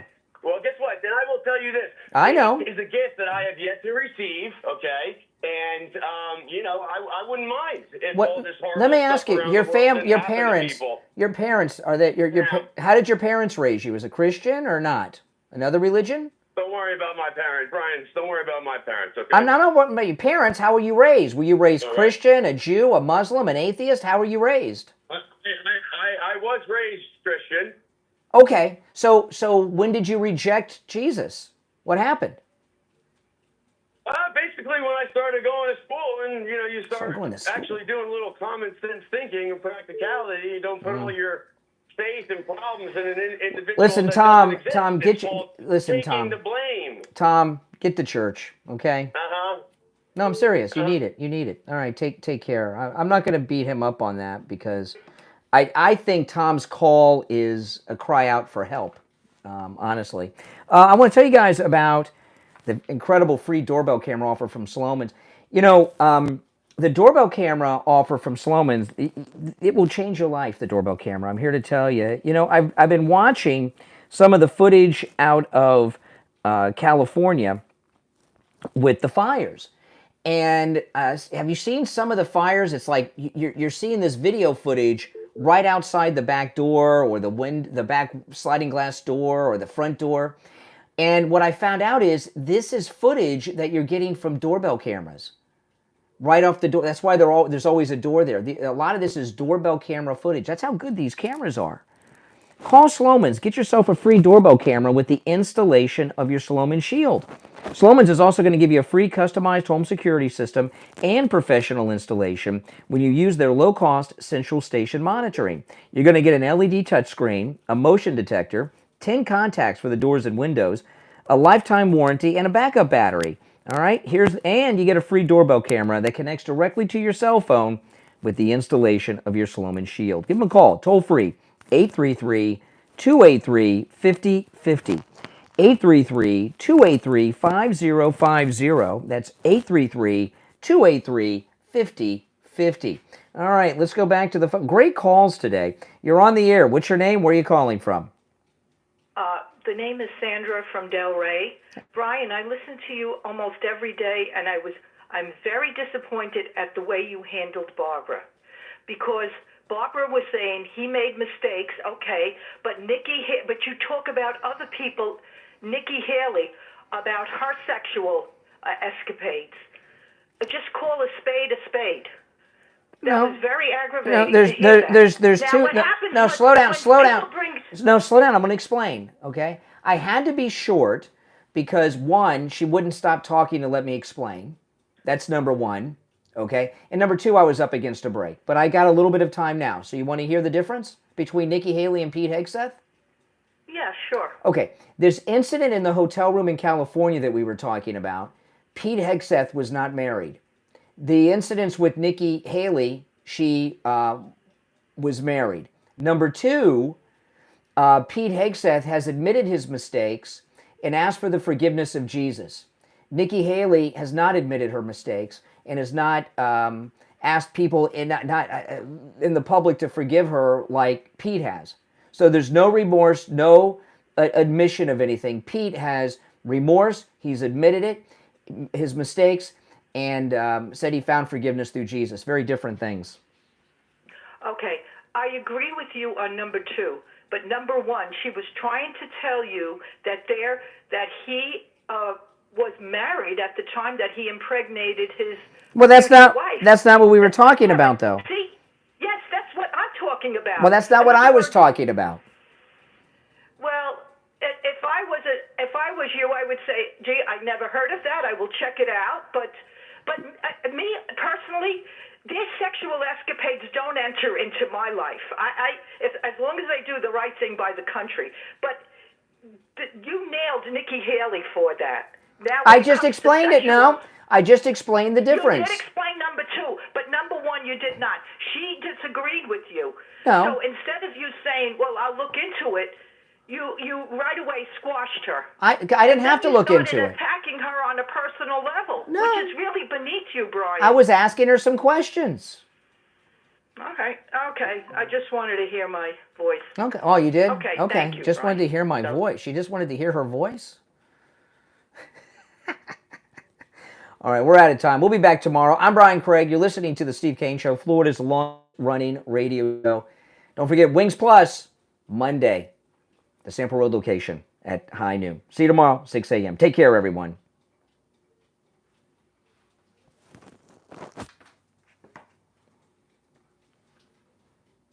All right, thanks for watching, guys. Make sure you subscribe if you're new.